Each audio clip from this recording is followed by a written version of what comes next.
Genesis 1. In the beginning, God created the heavens and the earth. Now the earth was formless and void, and darkness was over the surface of the deep, and the Spirit of God was hovering over the surface of the waters. And God said, "Let there be light," and there was light. And God saw that the light was good, and he separated the light from the darkness. God called the light day, and the darkness he called night. And there was evening, and there was morning, the first day. And God said, "Let there be an expanse between the waters, to separate the waters from the waters." So God made the expanse, and separated the waters beneath it from the waters above. And it was so. God called the expanse sky. And there was evening, and there was morning, the second day. And God said, "Let the waters under the sky be gathered into one place, so that the dry land may appear." And it was so. God called the dry land earth, and the gathering of waters he called seas. And God saw that it was good.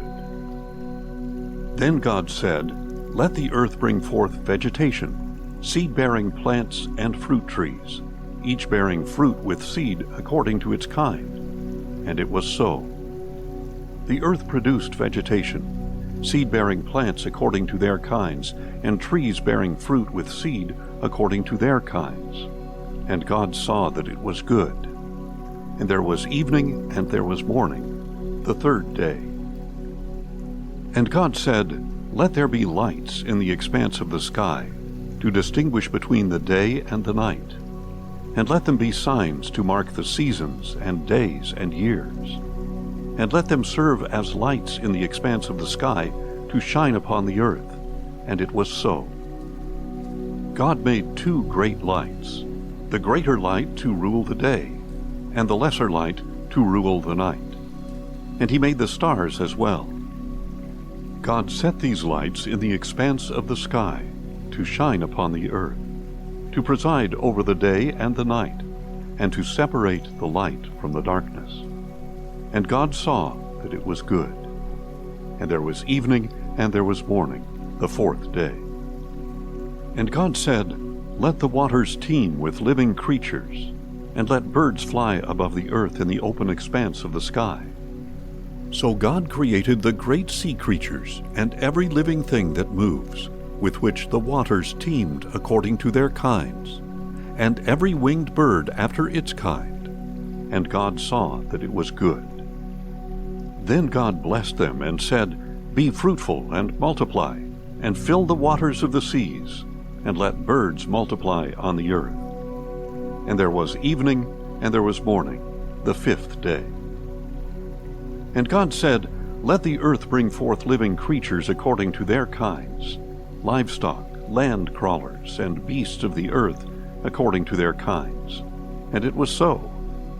God made the beasts of the earth according to their kinds, the livestock according to their kinds, and everything that crawls upon the earth according to its kind. And God saw that it was good. Then God said, "Let us make man in our image, after our likeness, to rule over the fish of the sea and the birds of the air, over the livestock, and over all the earth itself, and every creature that crawls upon it." So God created man in his own image. In the image of God he created him. Male and female he created them. God blessed them, and said to them, "Be fruitful and multiply, and fill the earth and subdue it. Rule over the fish of the sea and the birds of the air, and every creature that crawls upon the earth." Then God said, "Behold, I have given you every seed-bearing plant on the face of all the earth, and every tree whose fruit contains seed. They will be yours for food. And to every beast of the earth, and every bird of the air, and every creature that crawls upon the earth, everything that has the breath of life in it, I have given every green plant for food." And it was so. And God looked upon all that he had made, and indeed it was very good. And there was evening, and there was morning, the sixth day. Genesis 2. Thus the heavens and the earth were completed in all their vast array. And by the seventh day God had finished the work he had been doing. So on that day he rested from all his work. Then God blessed the seventh day and sanctified it, because on that day he rested from all the work of creation that he had accomplished. This is the account of the heavens and the earth when they were created, in the day that the Lord God made them. Now no shrub of the field had yet appeared on the earth, nor had any plant of the field sprouted. For the Lord God had not yet sent rain upon the earth, and there was no man to cultivate the ground. But springs welled up from the earth, and watered the whole surface of the ground. Then the Lord God formed man from the dust of the ground, and breathed the breath of life into his nostrils, and the man became a living being. And the Lord God planted a garden in Eden in the east, where he placed the man he had formed. Out of the ground the Lord God gave growth to every tree that is pleasing to the eye and good for food. And in the middle of the garden were the tree of life, and the tree of the knowledge of good and evil. Now a river flowed out of Eden to water the garden, and from there it branched into 4 headwaters. The name of the first river is the Pishon. It winds through the whole land of Havilah, where there is gold. And the gold of that land is pure, and bdellium and onyx are found there. The name of the second river is the Gihon. It winds through the whole land of Cush. The name of the third river is the Tigris. It runs along the east side of Assyria. And the fourth river is the Euphrates. Then the Lord God took the man and placed him in the Garden of Eden to cultivate and keep it. And the Lord God commanded him, "You may eat freely from every tree of the garden, but you must not eat from the tree of the knowledge of good and evil. For in the day that you eat of it, you will surely die." The Lord God also said, "It is not good for man to be alone. I will make for him a suitable helper." And out of the ground the Lord God formed every beast of the field and every bird of the air, and he brought them to the man to see what he would name each one. And whatever the man called each living creature, that was its name. The man gave names to all the livestock, to the birds of the air, and to every beast of the field. But for Adam no suitable helper was found. So the Lord God caused the man to fall into a deep sleep, and while he slept, he took one of the man's ribs and closed up the area with flesh. And from the rib that the Lord God had taken from the man, he made a woman, and brought her to him. And the man said, "This is now bone of my bones, and flesh of my flesh. She shall be called woman, for out of man she was taken." For this reason, a man will leave his father and mother and be united to his wife, and they will become one flesh. And the man and his wife were both naked, and they were not ashamed. Genesis 3. Now the serpent was more crafty than any beast of the field that the Lord God had made. And he said to the woman, "Did God really say, 'You must not eat from any tree in the garden'?" The woman answered the serpent, "We may eat the fruit of the trees of the garden, but about the fruit of the tree in the middle of the garden, God has said, 'You must not eat of it or touch it, or you will die.'" "You will not surely die," the serpent told the woman, "for God knows that in the day you eat of it, your eyes will be opened, and you will be like God, knowing good and evil." When the woman saw that the tree was good for food, and pleasing to the eyes, and that it was desirable for obtaining wisdom, she took the fruit and ate it. She also gave some to her husband who was with her, and he ate it. And the eyes of both of them were opened, and they knew that they were naked, so they sewed together fig leaves and made coverings for themselves. Then the man and his wife heard the voice of the Lord God walking in the garden in the breeze of the day. and they hid themselves from the presence of the Lord God among the trees of the garden. But the Lord God called out to the man, "Where are you?" "I heard your voice in the garden," he replied, "and I was afraid because I was naked, so I hid myself." "Who told you that you were naked?" asked the Lord God. "Have you eaten from the tree of which I commanded you not to eat?" And the man answered, "The woman whom you gave me, she gave me fruit from the tree, and I ate it." Then the Lord God said to the woman, "What is this you have done?" "The serpent deceived me," she replied, "and I ate." So the Lord God said to the serpent, "Because you have done this, cursed are you above all livestock and every beast of the field. On your belly will you go, and dust you will eat all the days of your life. And I will put enmity between you and the woman, and between your seed and her seed. He will crush your head, and you will strike his heel." To the woman he said, "I will sharply increase your pain in childbirth. In pain you will bring forth children. Your desire will be for your husband, and he will rule over you." And to Adam he said, "Because you have listened to the voice of your wife, and have eaten from the tree of which I commanded you not to eat, cursed is the ground because of you. Through toil you will eat of it all the days of your life. Both thorns and thistles it will yield for you, and you will eat the plants of the field.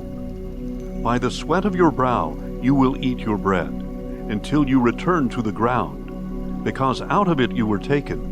For dust you are, and to dust you shall return."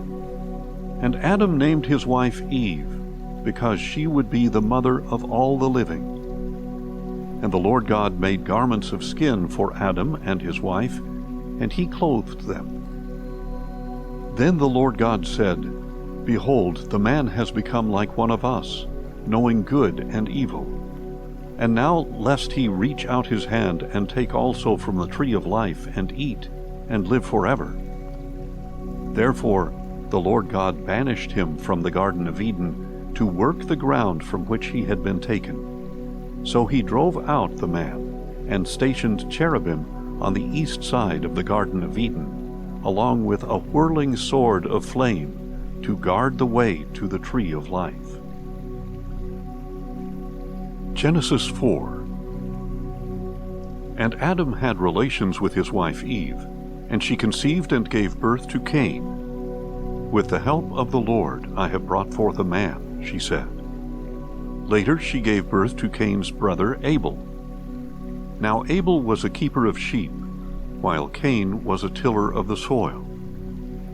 So in the course of time, Cain brought some of the fruit of the soil as an offering to the Lord, while Abel brought the best portions of the firstborn of his flock. And the Lord looked with favor on Abel and his offering, but he had no regard for Cain and his offering. So Cain became very angry, and his countenance fell. "Why are you angry?" said the Lord to Cain, "and why has your countenance fallen? If you do what is right, will you not be accepted? But if you refuse to do what is right, sin is crouching at your door. It desires you, but you must master it." Then Cain said to his brother Abel, "Let us go out to the field." And while they were in the field, Cain rose up against his brother Abel and killed him. And the Lord said to Cain, "Where is your brother Abel?" "I do not know," he answered. "Am I my brother's keeper?" "What have you done?"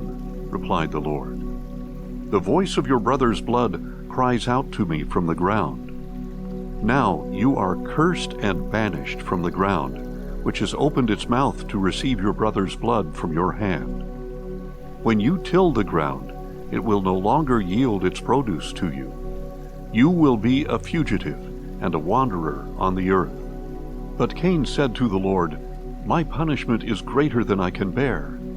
Behold, this day you have driven me from the face of the earth, and from your face I will be hidden. I will be a fugitive and a wanderer on the earth, and whoever finds me will kill me." "Not so," replied the Lord. "If anyone slays Cain, then Cain will be avenged sevenfold." And the Lord placed a mark on Cain, so that no one who found him would kill him. So Cain went out from the presence of the Lord and settled in the land of Nod, east of Eden. And Cain had relations with his wife, and she conceived and gave birth to Enoch. Then Cain built a city, and named it after his son Enoch. Now to Enoch was born Irad, and Irad was the father of Mehujael, and Mehujael was the father of Methusael, and Methusael was the father of Lamech. And Lamech married two women, one named Ada, and the other Zillah. Ada gave birth to Jabal. He was the father of those who dwell in tents and raise livestock. And his brother's name was Jubal. He was the father of all who play the harp and flute. And Zillah gave birth to Tubal-Cain, a forger of every implement of bronze and iron. And the sister of Tubal-Cain was Naamah. Then Lamech said to his wives, "Ada and Zillah, hear my voice. Wives of Lamech, listen to my speech. For I have slain a man for wounding me, a young man for striking me. If Cain is avenged sevenfold, then Lamech 77-fold." And Adam again had relations with his wife, and she gave birth to a son, and named him Seth, saying, "God has granted me another seed in place of Abel, since Cain killed him." And to Seth also a son was born, and he called him Enosh. At that time men began to call upon the name of the Lord. Genesis 5. This is the book of the generations of Adam. In the day that God created man, he made him in his own likeness. Male and female he created them, and he blessed them. And in the day they were created, he called them man. When Adam was 130 years old, he had a son in his own likeness, after his own image, and he named him Seth. And after he had become the father of Seth, Adam lived 800 years, and had other sons and daughters. So Adam lived a total of 930 years, and then he died. When Seth was 105 years old, he became the father of Enosh. And after he had become the father of Enosh, Seth lived 807 years, and had other sons and daughters. So Seth lived a total of 912 years, and then he died. When Enosh was 90 years old, he became the father of Kenan. And after he had become the father of Kenan, Enosh lived 815 years, and had other sons and daughters. So Enosh lived a total of 905 years, and then he died. When Kenan was 70 years old, he became the father of Mahalalel. And after he became the father of Mahalalel, Kenan lived 840 years, and had other sons and daughters. So Kenan lived a total of 910 years, and then he died. When Mahalalel was 65 years old, he became the father of Jared. And after he had become the father of Jared, Mahalalel lived 830 years, and had other sons and daughters. So Mahalalel lived a total of 895 years, and then he died. When Jared was 162 years old, he became the father of Enoch. And after he had become the father of Enoch, Jared lived 800 years, and had other sons and daughters. So Jared lived a total of 962 years, and then he died. When Enoch was 65 years old, he became the father of Methuselah. And after he had become the father of Methuselah, Enoch walked with God 300 years, and had other sons and daughters. So Enoch lived a total of 365 years. Enoch walked with God, and then he was no more, because God had taken him away. When Methuselah was 187 years old, he became the father of Lamech. And after he had become the father of Lamech, Methuselah lived 782 years, and had other sons and daughters. So Methuselah lived a total of 969 years, and then he died. When Lamech was 182 years old, he had a son, and he named him Noah, saying, "May this one comfort us in the labor and toil of our hands, caused by the ground that the Lord has cursed." And after he had become the father of Noah, Lamech lived 595 years, and had other sons and daughters. So Lamech lived a total of 777 years, and then he died. After Noah was 500 years old, he became the father of Shem, Ham, and Japheth. Genesis 6.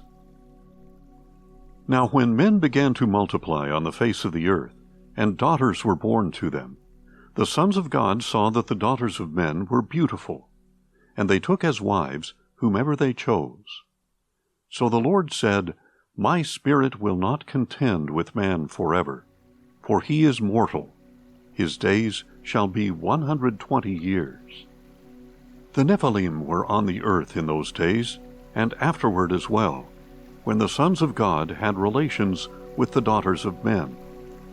And they bore them children, who became the mighty men of old, men of renown. Then the Lord saw that the wickedness of man was great upon the earth, and that every inclination of the thoughts of his heart was altogether evil all the time. And the Lord regretted that he had made man on the earth, and he was grieved in his heart.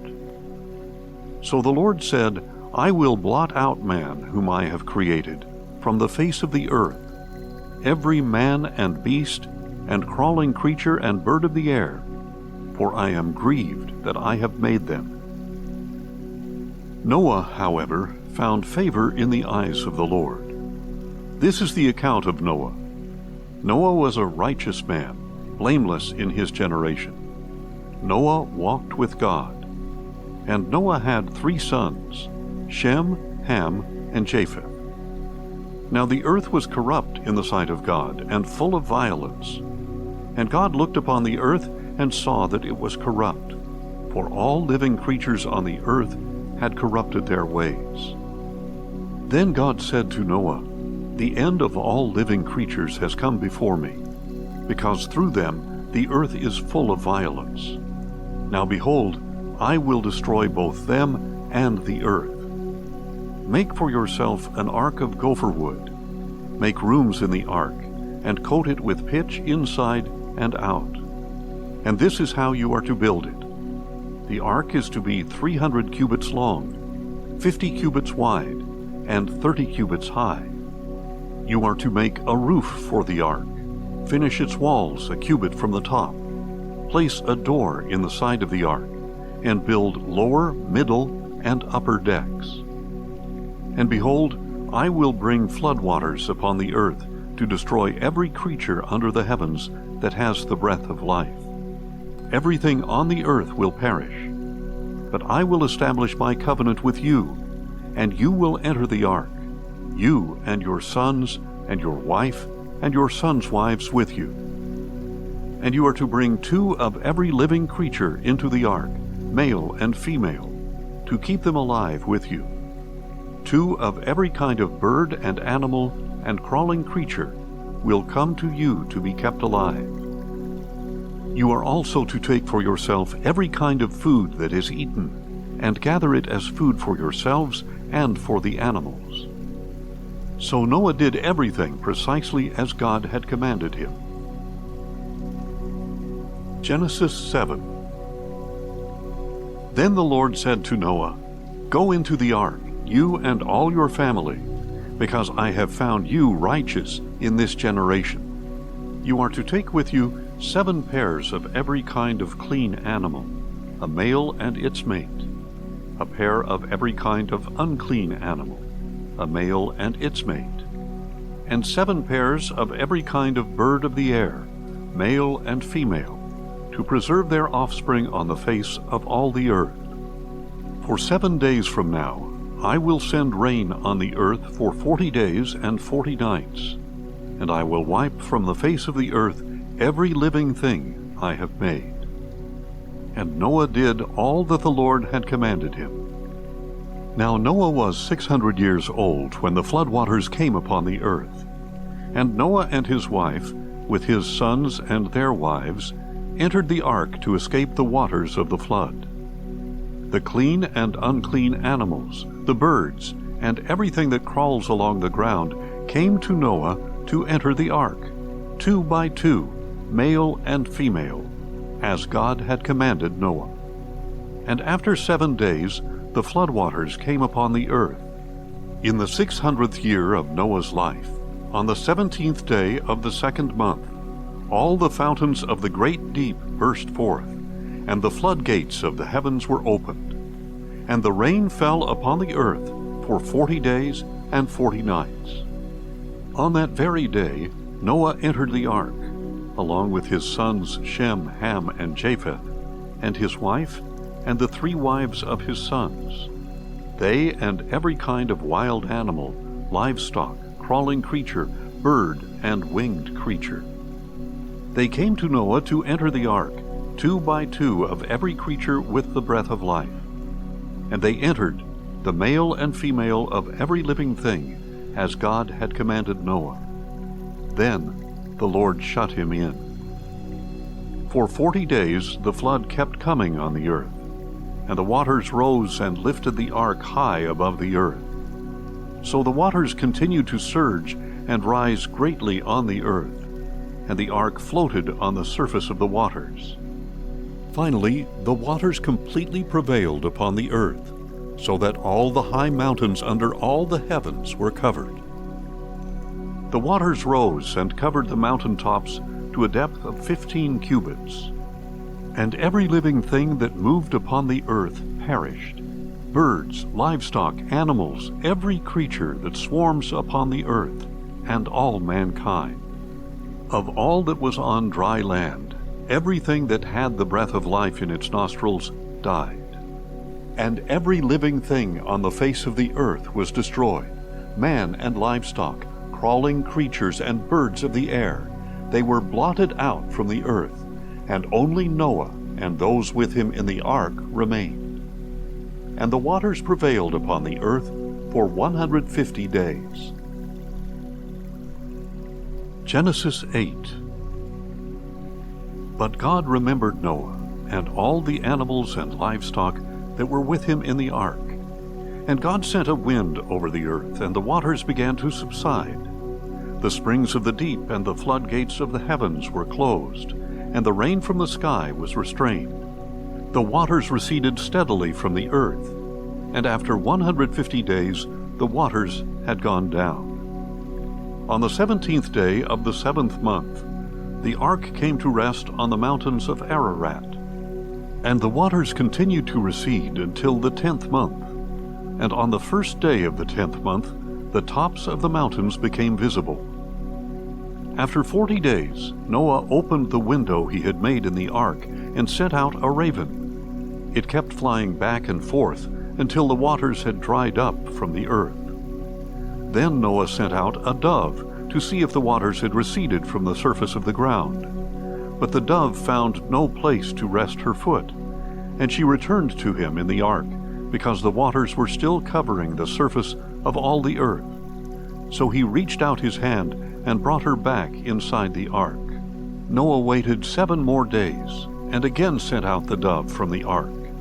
And behold, the dove returned to him in the evening, with a freshly plucked olive leaf in her beak. So Noah knew that the waters had receded from the earth. And Noah waited 7 more days, and sent out the dove again. But this time she did not return to him. In Noah's 601st year, on the 1st day of the 1st month, the waters had dried up from the earth. So Noah removed the covering from the ark, and saw that the surface of the ground was dry. By the 27th day of the 2nd month, the earth was fully dry. Then God said to Noah, "Come out of the ark, you and your wife, along with your sons and their wives. Bring out all the living creatures that are with you, birds, livestock, and everything that crawls upon the ground, so that they can spread out over the earth and be fruitful and multiply upon it." So Noah came out, along with his sons and his wife and his sons' wives. Every living creature, every creeping thing, and every bird, everything that moves upon the earth, came out of the ark, kind by kind. Then Noah built an altar to the Lord, and taking from every kind of clean animal and clean bird, he offered burnt offerings on the altar. When the Lord smelled the pleasing aroma, he said in his heart, "Never again will I curse the ground because of man, even though every inclination of his heart is evil from his youth. And never again will I destroy all living creatures as I have done. As long as the earth endures, seed time and harvest, cold and heat, summer and winter, day and night, shall never cease." Genesis 9. And God blessed Noah and his sons, and said to them, "Be fruitful and multiply, and fill the earth. The fear and dread of you will fall on every living creature on the earth, every bird of the air, every creature that crawls on the ground, and all the fish of the sea. They are delivered into your hand. Everything that lives and moves will be food for you. Just as I gave you the green plants, I now give you all things. But you must not eat meat with its lifeblood still in it. And surely I will require the life of any man or beast by whose hand your lifeblood is shed. I will demand an accounting from anyone who takes the life of his fellow man. Whoever sheds the blood of man, by man his blood will be shed. For in his own image God has made mankind. But as for you, be fruitful and multiply. Spread out across the earth and multiply upon it." Then God said to Noah and his sons with him, "Behold, I now establish my covenant with you and your descendants after you, and with every living creature that was with you, the birds, the livestock, and every beast of the earth, every living thing that came out of the ark. And I establish my covenant with you. Never again will all life be cut off by the waters of a flood. Never again will there be a flood to destroy the earth." And God said, "This is the sign of the covenant I am making between me and you, and every living creature with you, a covenant for all generations to come. I have set my rainbow in the clouds, and it will be a sign of the covenant between me and the earth. Whenever I form clouds over the earth and the rainbow appears in the clouds, I will remember my covenant between me and you and every living creature of every kind. Never again will the waters become a flood to destroy all life. And whenever the rainbow appears in the clouds, I will see it and remember the everlasting covenant between God and every living creature of every kind that is on the earth." So God said to Noah, "This is the sign of the covenant that I have established between me and every creature on the earth." The sons of Noah who came out of the ark were Shem, Ham, and Japheth. And Ham was the father of Canaan. These three were the sons of Noah, and from them the whole earth was populated. Now Noah, a man of the soil, proceeded to plant a vineyard. But when he drank some of its wine, he became drunk and uncovered himself inside his tent. And Ham, the father of Canaan, saw his father's nakedness and told his two brothers outside. Then Shem and Japheth took a garment and placed it across their shoulders, and walking backward, they covered their father's nakedness. Their faces were turned away so that they did not see their father's nakedness. When Noah awoke from his drunkenness and learned what his youngest son had done to him, he said, "Cursed be Canaan." a servant of servants shall he be to his brothers.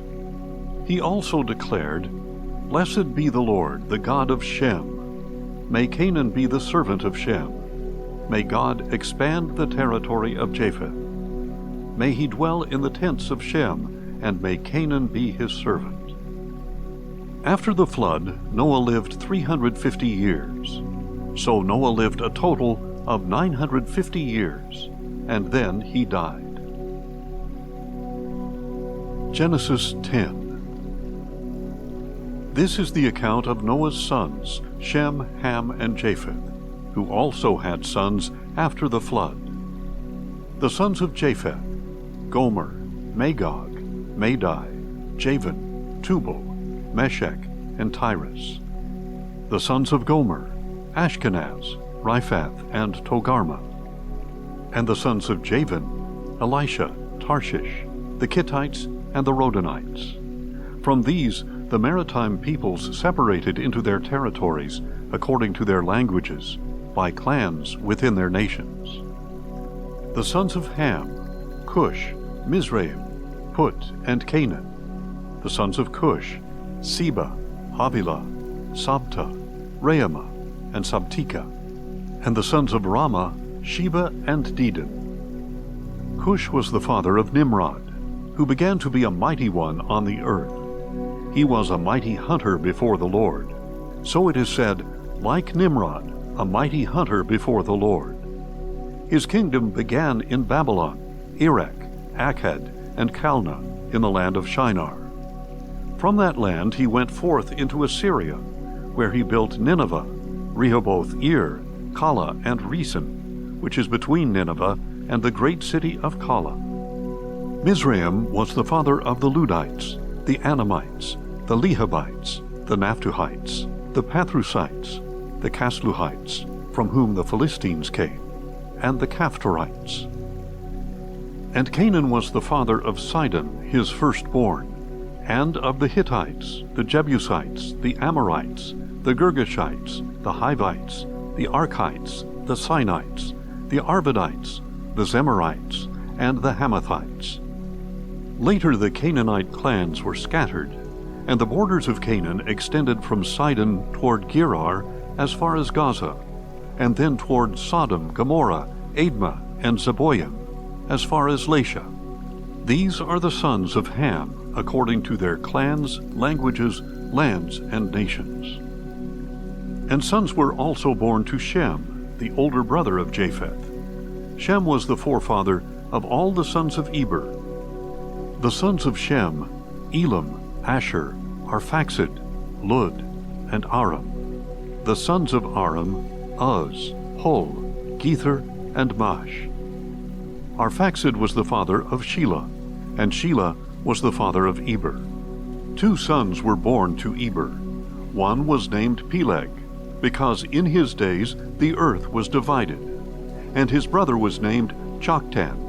And Joktan was the father of Almodad, Sheleph, Hazarmaveth, Jerah, Hadoram, Uzal, Diklah, Obal, Abimael, Sheba, Ophir, Havilah, and Jobab.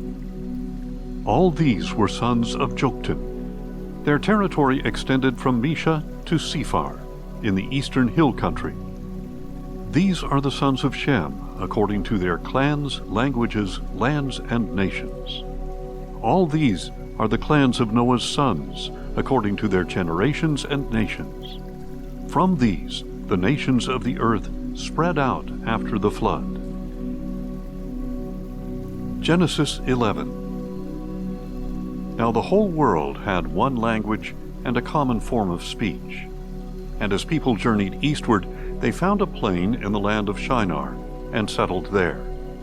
And they said to one another, Come, let us make bricks and bake them thoroughly. So they used brick instead of stone, and tar instead of mortar.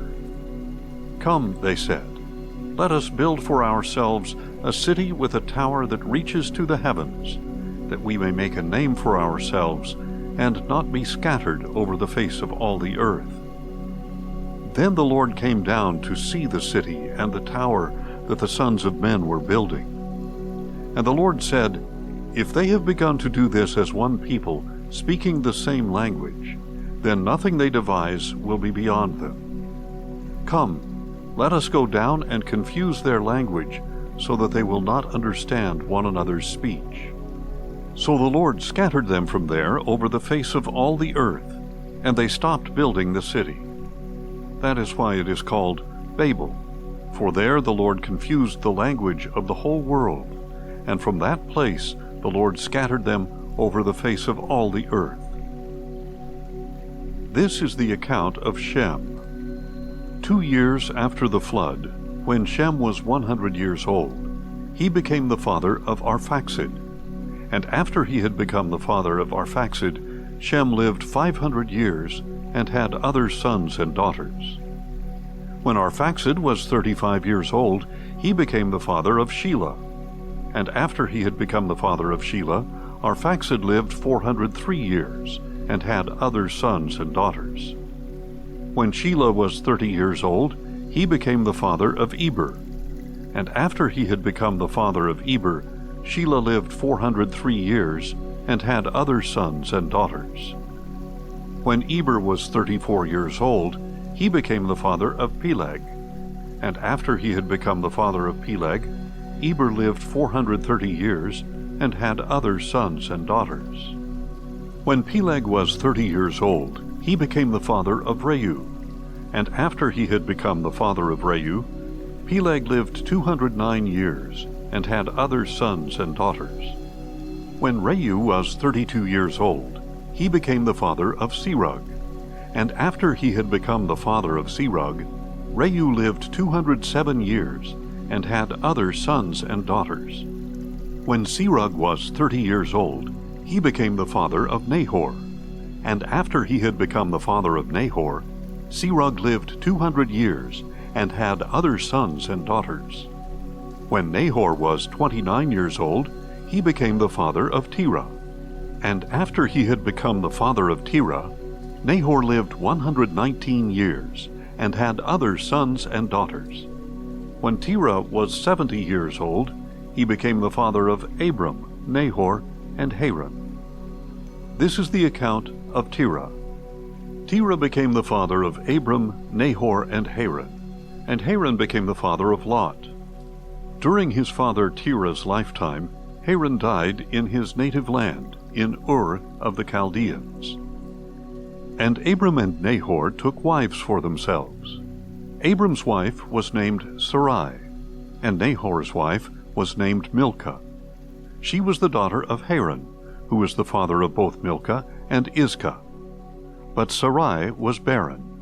She had no children. And Terah took his son Abram, his grandson Lot, son of Haran, and his daughter-in-law Sarai, the wife of Abram, and they set out from Ur of the Chaldeans for the land of Canaan. But when they arrived in Haran, they settled there. Terah lived 205 years, and he died in Haran. Genesis 12. Then the Lord said to Abram, "Leave your country, your kindred, and your father's household, and go to the land I will show you. I will make you into a great nation, and I will bless you. I will make your name great, so that you will be a blessing. I will bless those who bless you, and curse those who curse you. And all the families of the earth will be blessed through you." So Abram departed as the Lord had directed him, and Lot went with him. Abram was 75 years old when he left Haran. And Abram took his wife Sarai, his nephew Lot, and all the possessions and people they had acquired in Haran, and set out for the land of Canaan. When they came to the land of Canaan, Abram traveled through the land as far as the site of the oak of Moreh at Shechem. And at that time the Canaanites were in the land. Then the Lord appeared to Abram and said, "I will give this land to your offspring." So Abram built an altar there to the Lord, who had appeared to him.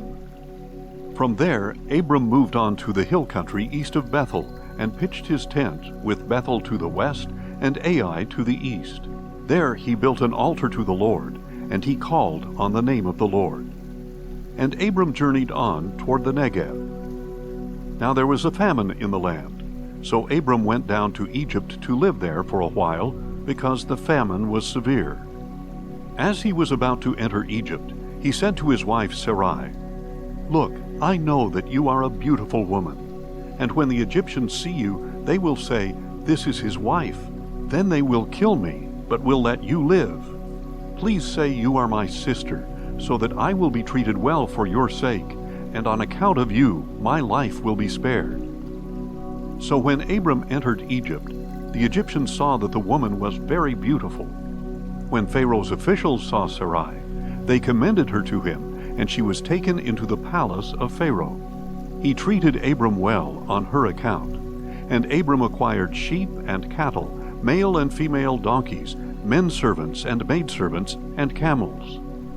The Lord, however, afflicted Pharaoh and his household with severe plagues because of Abram's wife Sarai.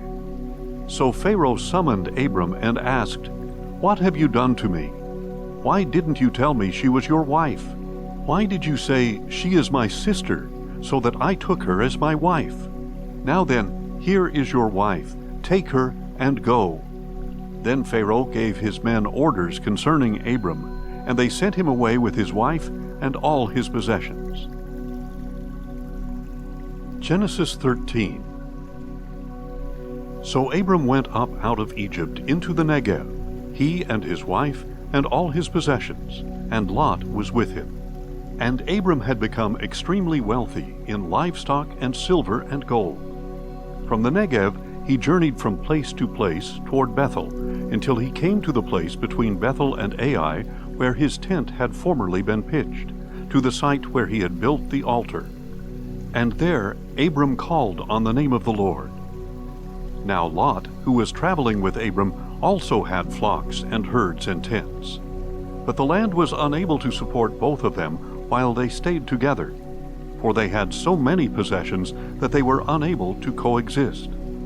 And there was discord between the herdsmen of Abram and the herdsmen of Lot. At that time the Canaanites and the Perizzites were also living in the land. So Abram said to Lot, "Please let there be no contention between you and me, or between your herdsmen and my herdsmen. After all, we are kinsmen. Is not the whole land before you? Now separate yourself from me. If you go to the left, I will go to the right. If you go to the right, I will go to the left." And Lot looked out and saw that the whole plain of the Jordan, all the way to Zoar, was well watered like the garden of the Lord, like the land of Egypt. This was before the Lord destroyed Sodom and Gomorrah. So Lot chose the whole plain of the Jordan for himself, and set out toward the east. And Abram and Lot parted company. Abram lived in the land of Canaan, but Lot settled in the cities of the plain, and pitched his tent toward Sodom. But the men of Sodom were wicked, sinning greatly against the Lord. After Lot had departed, the Lord said to Abram, "Now lift up your eyes from the place where you are, and look to the north, and south, and east, and west. For all the land that you see, I will give to you and your offspring forever. I will make your offspring like the dust of the earth, so that if one could count the dust of the earth, then your offspring could be counted. Get up and walk around the land, through its length and breadth, for I will give it to you." So Abram moved his tent, and went to live near the oaks of Mamre at Hebron, where he built an altar to the Lord. Genesis 14. In those days Amraphel king of Shinar, Arioch king of Elasar, Chedorlaomer king of Elam, and Tidal king of Goyim went to war against Bera king of Sodom, Birsha king of Gomorrah, Shinab king of Admah, Shemeber king of Zeboim, and the king of Bela, that is, Zoar. The latter five came as allies to the valley of Siddim, that is, the Salt Sea. For 12 years they had been subject to Chedorlaomer, but in the 13th year they rebelled. In the 14th year Chedorlaomer and the kings allied with him went out and defeated the Rephaites in Ashtaroth Karnaim, the Zuzites in Ham, the Emites in Sheva Kiriathaim, and the Horites in the area of Mount Seir, as far as El Paran, which is near the desert.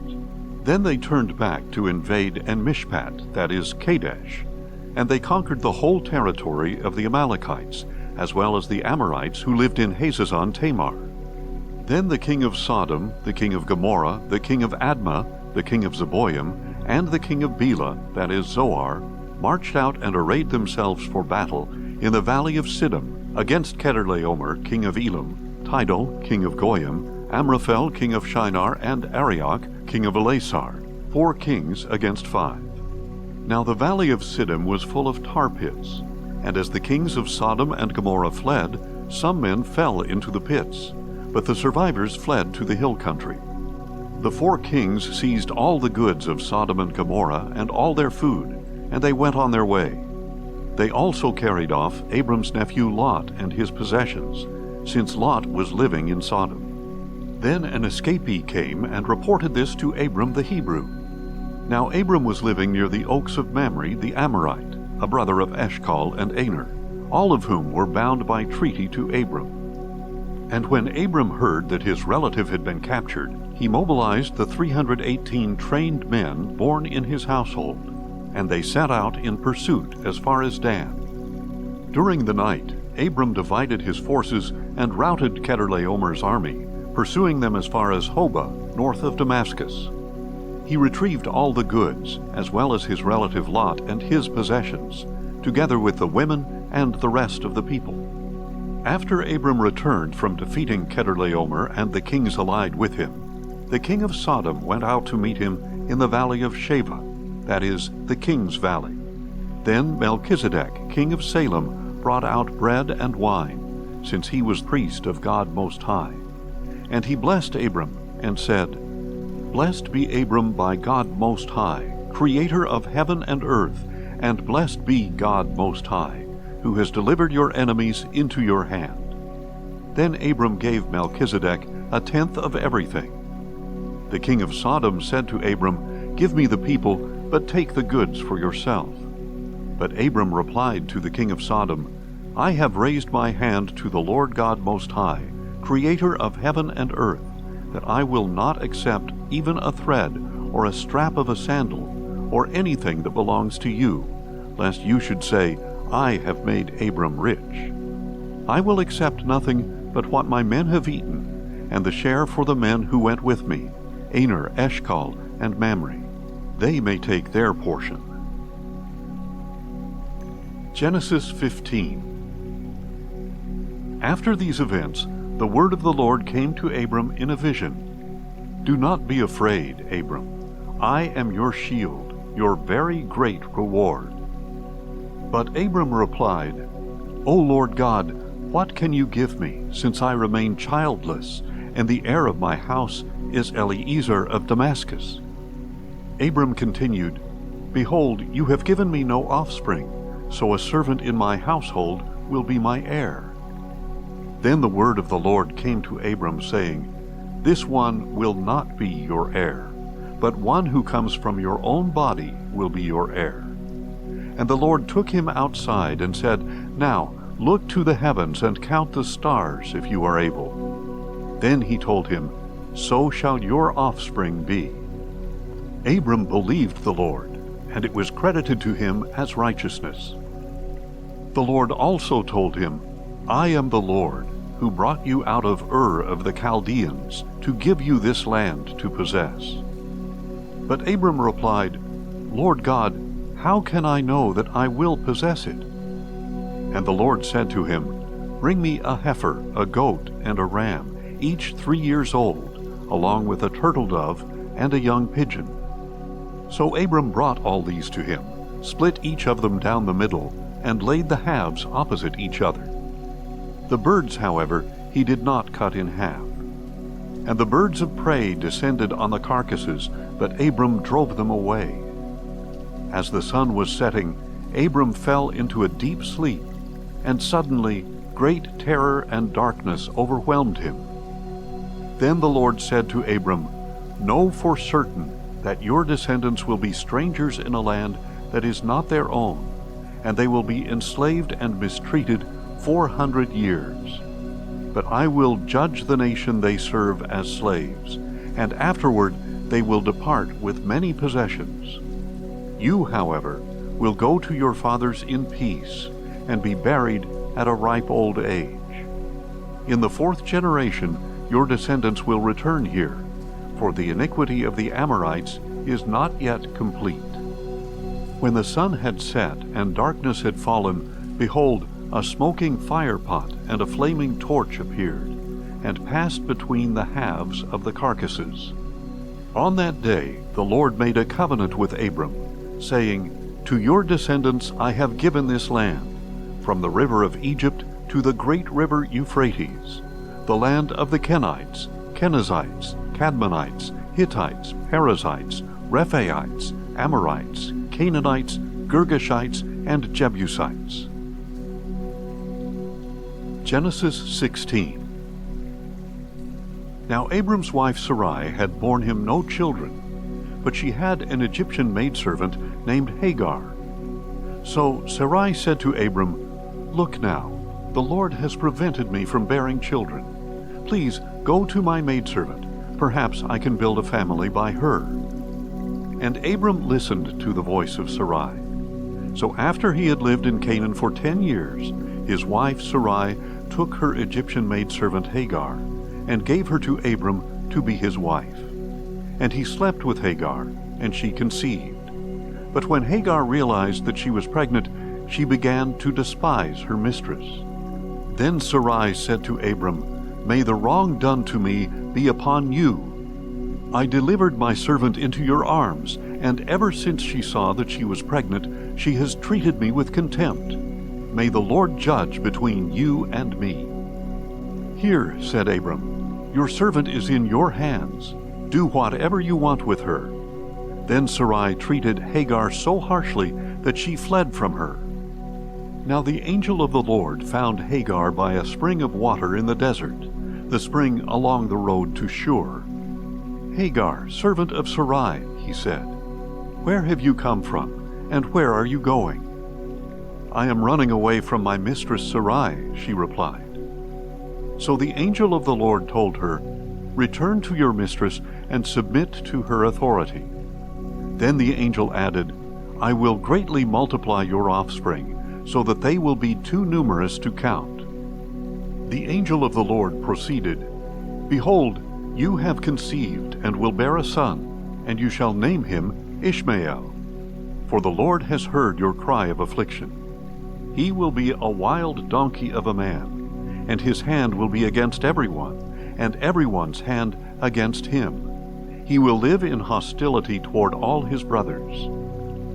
So Hagar gave this name to the Lord who had spoken to her, You are the God who sees me. For she said, Here I have seen the one who sees me. Therefore the well was called Beer Lahairoi. It is located between Kadesh and Bered. And Hagar bore Abram a son, and Abram gave the name Ishmael to the son she had borne. Abram was 86 years old when Hagar bore Ishmael to him. Genesis 17. When Abram was 99 years old, the Lord appeared to him and said, I am God Almighty. Walk before me and be blameless. I will establish my covenant between me and you, and I will multiply you exceedingly. Then Abram fell face down, and God said to him, As for me, this is my covenant with you. You will be the father of many nations. No longer will you be called Abram, but your name will be Abraham, for I have made you a father of many nations. I will make you exceedingly fruitful. I will make nations of you, and kings will descend from you. I will establish my covenant as an everlasting covenant between me and you and your descendants after you, to be your God, and the God of your descendants after you. And to you and your descendants I will give the land where you are residing, all the land of Canaan, as an eternal possession, and I will be their God. God also said to Abraham, You must keep my covenant, you and your descendants in the generations after you. This is my covenant with you and your descendants after you, which you are to keep. Every male among you must be circumcised. You are to circumcise the flesh of your foreskin, and this will be a sign of the covenant between me and you. Generation after generation, every male must be circumcised when he is 8 days old, including those born in your household and those purchased from a foreigner, even those who are not your offspring. Whether they are born in your household or purchased, they must be circumcised. My covenant in your flesh will be an everlasting covenant. But if any male is not circumcised, he will be cut off from his people. He has broken my covenant. Then God said to Abraham, As for Sarai your wife, do not call her Sarai, for her name is to be Sarah. And I will bless her, and will surely give you a son by her. I will bless her, and she will be the mother of nations. Kings of peoples will descend from her. Abraham fell face down. Then he laughed and said to himself, Can a child be born to a man who is 100 years old? Can Sarah give birth at the age of 90? And Abraham said to God, Oh, that Ishmael might live under your blessing. But God replied, Your wife Sarah will indeed bear you a son, and you are to name him Isaac. I will establish my covenant with him as an everlasting covenant for his descendants after him. As for Ishmael, I have heard you, and I will surely bless him. I will make him fruitful and multiply him greatly. He will become the father of 12 rulers, and I will make him into a great nation. But I will establish my covenant with Isaac, whom Sarah will bear to you at this time next year. When he had finished speaking with Abraham, God went up from him. On that very day, Abraham took his son Ishmael, and all those born in his household or purchased with his money, every male among the members of Abraham's household, and he circumcised them just as God had told him. So Abraham was 99 years old when he was circumcised, and his son Ishmael was 13.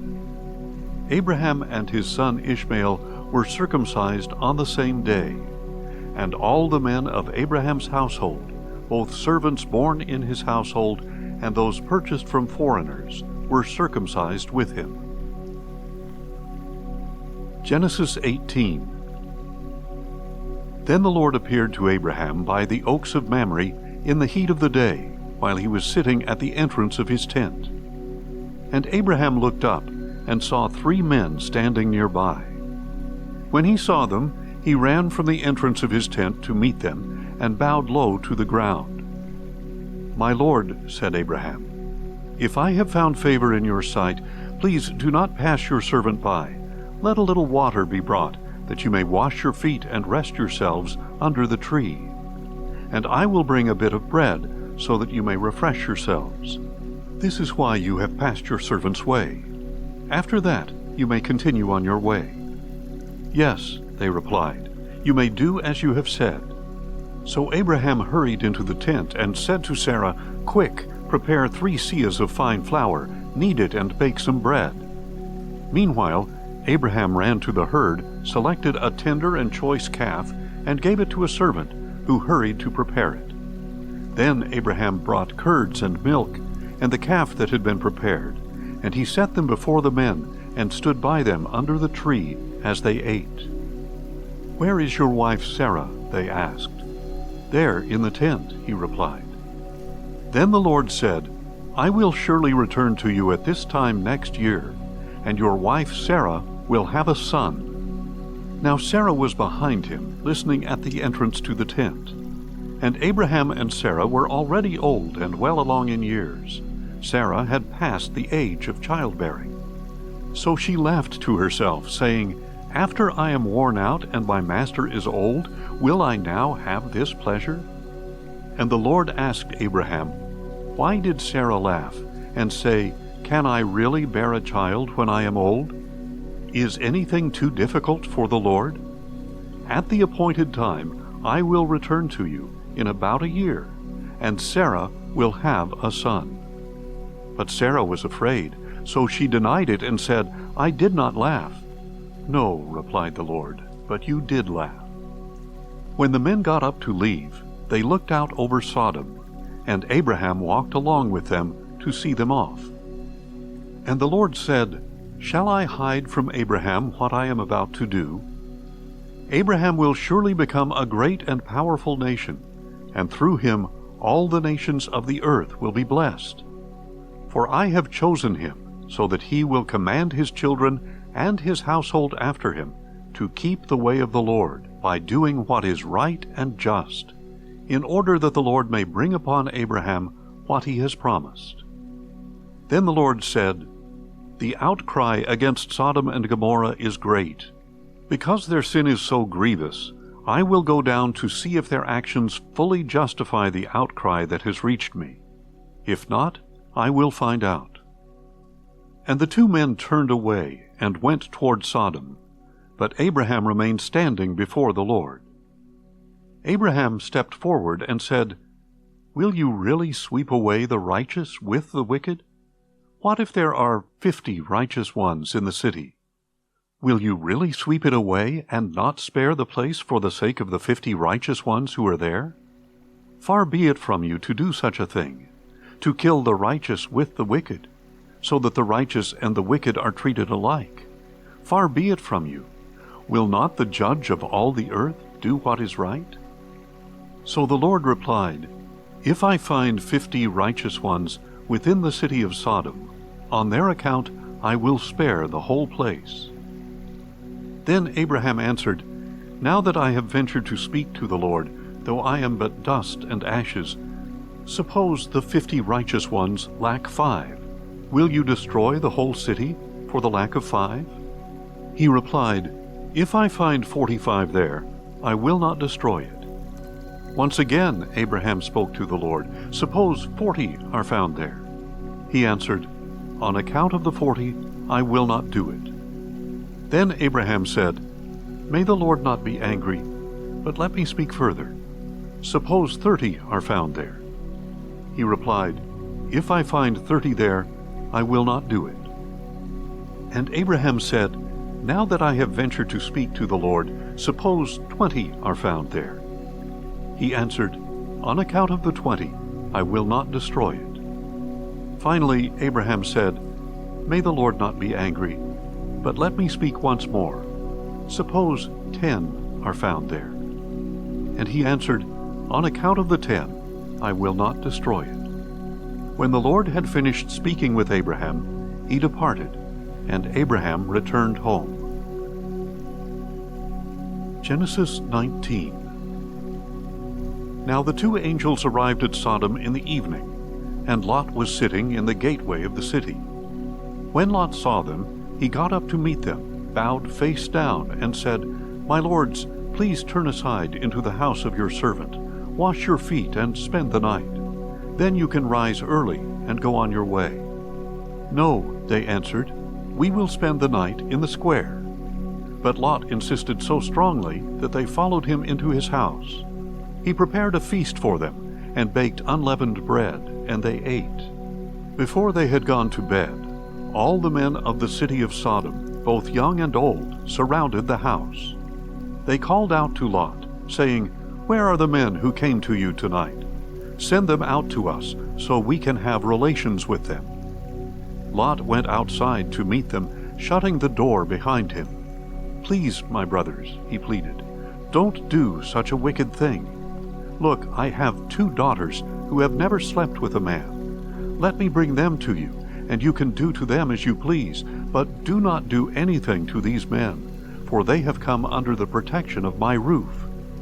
"Get out of the way," they replied. And they declared, "This one came here as a foreigner, and he is already acting like a judge. Now we will treat you worse than them." And they pressed in on Lot and moved in to break down the door. But the men inside reached out, pulled Lot into the house with them, and shut the door. And they struck the men at the entrance, young and old, with blindness, so that they wearied themselves trying to find the door. Then the 2 men said to Lot, Do you have anyone else here, a son-in-law, your sons or daughters, or anyone else in the city who belongs to you? Get them out of here, because we are about to destroy this place. For the outcry to the Lord against its people is so great that he has sent us to destroy it. So Lot went out and spoke to the sons-in-law who were pledged in marriage to his daughters. Get up, he said, get out of this place, for the Lord is about to destroy the city. But his sons-in-law thought he was joking. At daybreak the angels hurried Lot along, saying, Get up, take your wife and your 2 daughters who are here, or you will be swept away in the punishment of the city. But when Lot hesitated, the men grabbed his hand and the hands of his wife and his 2 daughters, and they led them safely out of the city, because of the Lord's compassion for them. As soon as the men had brought them out, one of them said, Run for your lives. Do not look back, and do not stop anywhere on the plain. Flee to the mountains, or you will be swept away. But Lot replied, No, my lords, please. Your servant has indeed found favor in your sight, and you have shown me great kindness by sparing my life. But I cannot run to the mountains. The disaster will overtake me, and I will die. Look, there is a town nearby where I can flee, and it is a small place. Please, let me flee there. Is it not a small place? Then my life will be saved. Very well, he answered. I will grant this request as well, and will not demolish the town you indicate. Hurry, run there quickly, for I cannot do anything until you reach it. That is why the town was called Zoar. And by the time the sun had risen over the land, Lot had reached Zoar. Then the Lord rained down sulfur and fire on Sodom and Gomorrah, from the Lord out of the heavens. Thus he destroyed these cities and the entire plain, including all the inhabitants of the cities, and everything that grew on the ground. But Lot's wife looked back, and she became a pillar of salt. Early the next morning, Abraham got up and returned to the place where he had stood before the Lord. He looked down toward Sodom and Gomorrah and all the land of the plain, and he saw the smoke rising from the land, like smoke from a furnace. So when God destroyed the cities of the plain, he remembered Abraham, and he brought Lot out of the catastrophe that destroyed the cities where he had lived. Lot and his 2 daughters left Zoar and settled in the mountains, for he was afraid to stay in Zoar, where they lived in a cave.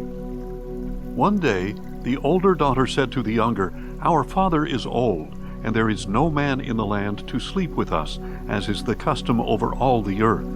Come, let us get our father drunk with wine, so we can sleep with him and preserve his line. So that night they got their father drunk with wine, and the firstborn went in and slept with her father. He was not aware when she lay down or when she got up. The next day the older daughter said to the younger, Look, I slept with my father last night.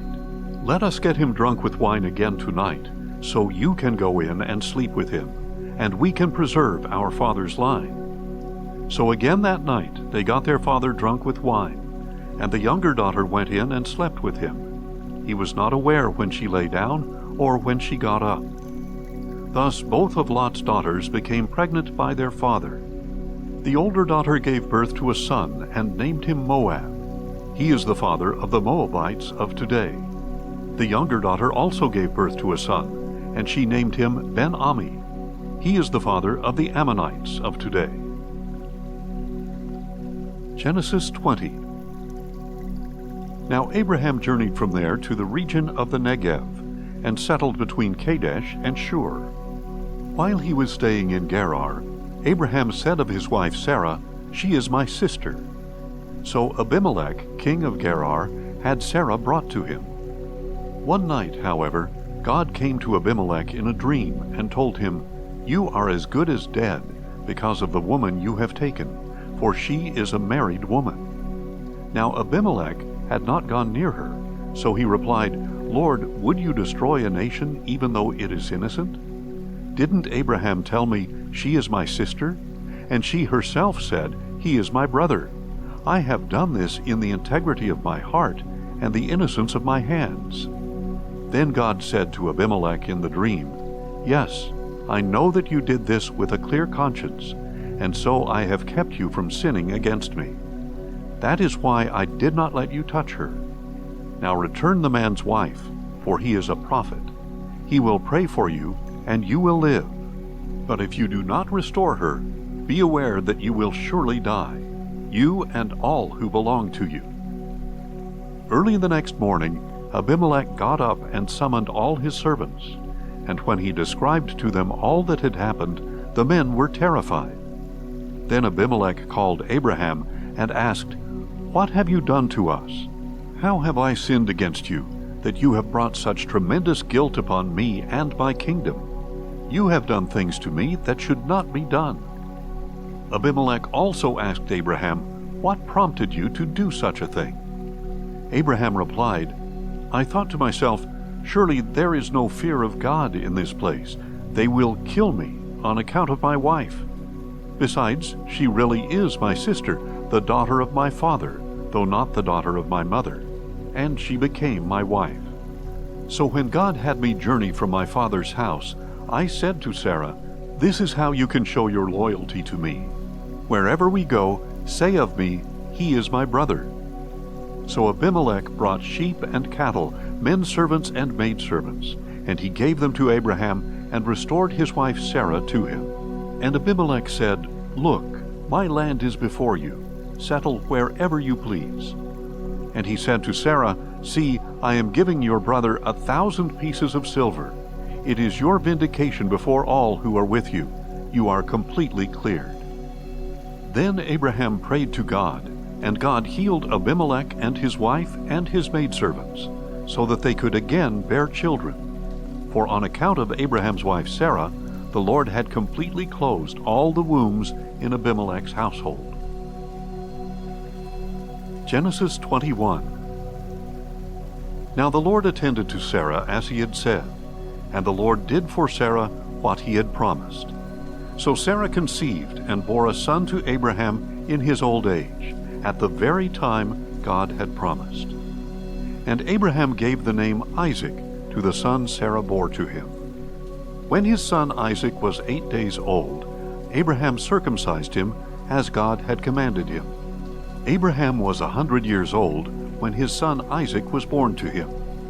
Then Sarah said, "God has made me laugh, and everyone who hears of this will laugh with me." She added, "Who would have told Abraham that Sarah would nurse children? Yet I have borne him a son in his old age." So the child grew and was weaned, and Abraham held a great feast on the day Isaac was weaned. But Sarah saw that the son whom Hagar the Egyptian had borne to Abraham was mocking her son. And she said to Abraham, "Expel the slave woman and her son, for the slave woman's son will never share in the inheritance with my son Isaac." Now this matter distressed Abraham greatly, because it concerned his son Ishmael. But God said to Abraham, "Do not be distressed about the boy and your maidservant. Listen to everything that Sarah tells you, for through Isaac your offspring will be reckoned. But I will also make a nation of the slave woman's son, because he is your offspring." Early in the morning, Abraham got up, took bread and a skin of water, put them on Hagar's shoulders, and sent her away with the boy. She left and wandered in the wilderness of Beersheba. When the water in the skin was gone, she left the boy under one of the bushes. Then she went off and sat down nearby, about a bow shot away, for she said, "I cannot bear to watch the boy die." And as she sat nearby, she lifted up her voice and wept. Then God heard the voice of the boy, and the angel of God called to Hagar from heaven, "What is wrong, Hagar? Do not be afraid, for God has heard the voice of the boy where he lies. Get up, lift up the boy, and take him by the hand, for I will make him into a great nation." Then God opened her eyes, and she saw a well of water. So she went and filled the skin with water, and gave the boy a drink. And God was with the boy, and he grew up and settled in the wilderness, and became a great archer. And while he was dwelling in the wilderness of Paran, his mother got a wife for him from the land of Egypt. At that time Abimelech and Phicol, the commander of his army, said to Abraham, God is with you in all that you do. Now therefore swear to me here before God, that you will not deal falsely with me or my children or descendants. Show to me and to the country in which you reside the same kindness that I have shown to you. And Abraham replied, I swear it. But when Abraham complained to Abimelech about a well that Abimelech's servants had seized, Abimelech replied, I do not know who has done this. You did not tell me, so I have not heard about it until today. So Abraham brought sheep and cattle and gave them to Abimelech, and the two men made a covenant. Abraham separated 7 ewe lambs from the flock, and Abimelech asked him, Why have you set apart these 7 ewe lambs? He replied, You are to accept the 7 ewe lambs from my hand as my witness that I dug this well. So that place was called Beersheba, because it was there that the two of them swore an oath. After they had made the covenant at Beersheba, Abimelech and Phicol, the commander of his army, got up and returned to the land of the Philistines. And Abraham planted a tamarisk tree in Beersheba, and there he called upon the name of the Lord, the eternal God. And Abraham resided in the land of the Philistines for a long time. Genesis 22. Some time later, God tested Abraham and said to him, Abraham. Here I am, he answered. Take your son, God said, your only son Isaac, whom you love, and go to the land of Moriah. Offer him there as a burnt offering on one of the mountains which I will show you. So Abraham got up early the next morning, saddled his donkey, and took along 2 of his servants and his son Isaac. He split the wood for a burnt offering and set out for the place God had designated. On the 3rd day, Abraham looked up and saw the place in the distance.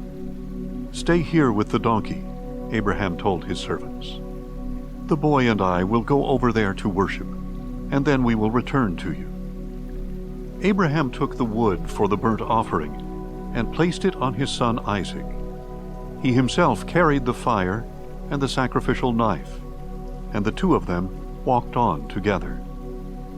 Then Isaac said to his father Abraham, My father. Here I am, my son, he replied. The fire and the wood are here, said Isaac, but where is the lamb for the burnt offering? Abraham answered, God himself will provide the lamb for the burnt offering, my son. And the 2 walked on together. When they arrived at the place God had designated, Abraham built the altar there and arranged the wood. He bound his son Isaac and placed him on the altar atop the wood. Then Abraham reached out his hand and took the knife to slaughter his son. Just then the angel of the Lord called out to him from heaven, Abraham, Abraham. Here I am, he replied.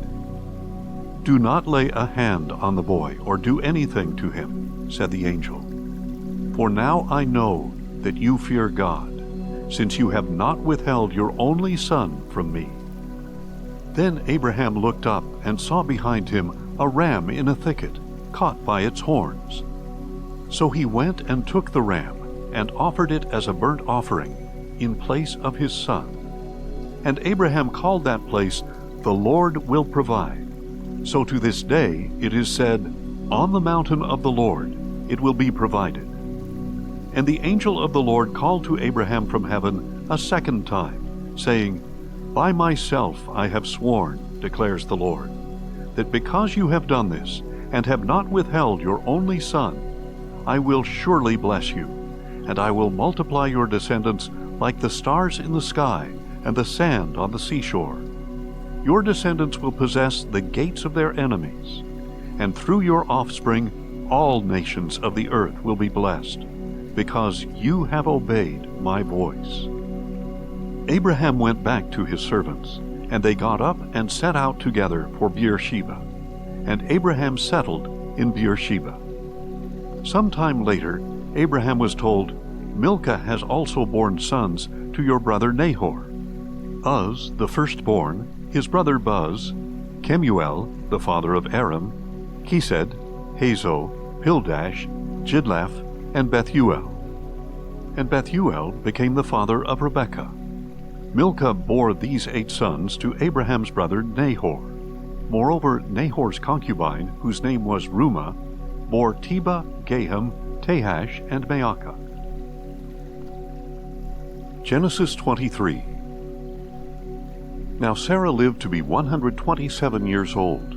She died in Kiriath Arba, that is, Hebron, in the land of Canaan. And Abraham went out to mourn and to weep for her. Then Abraham got up from beside his dead wife, and said to the Hittites, I am a foreigner and an outsider among you. Give me a burial site among you so that I can bury my dead. The Hittites replied to Abraham, Listen to us, sir. You are God's chosen one among us. Bury your dead in the finest of our tombs. None of us will withhold his tomb for burying your dead. Then Abraham rose and bowed down before the people of the land, the Hittites. If you are willing for me to bury my dead, he said to them, listen to me, and approach Ephron son of Zohar on my behalf, to sell me the cave of Machpelah that belongs to him. It is at the end of his field. Let him sell it to me in your presence for full price, so that I may have a burial site. Now Ephron was sitting among the sons of Heth. So in the presence of all the Hittites who had come to the gate of his city, Ephron the Hittite answered Abraham, No, my lord, listen to me. I give you the field, and I give you the cave that is in it. I give it to you in the presence of my people. Bury your dead. Again Abraham bowed down before the people of the land, and said to Ephron in their presence, If you will please listen to me, I will pay you the price of the field. Accept it from me, so that I may bury my dead there. Ephron answered Abraham, Listen to me, my lord. The land is worth 400 shekels of silver, but what is that between you and me? Bury your dead. Abraham agreed to Ephron's terms, and weighed out for him the price he had named in the hearing of the Hittites, 400 shekels of silver, according to the standard of the merchants.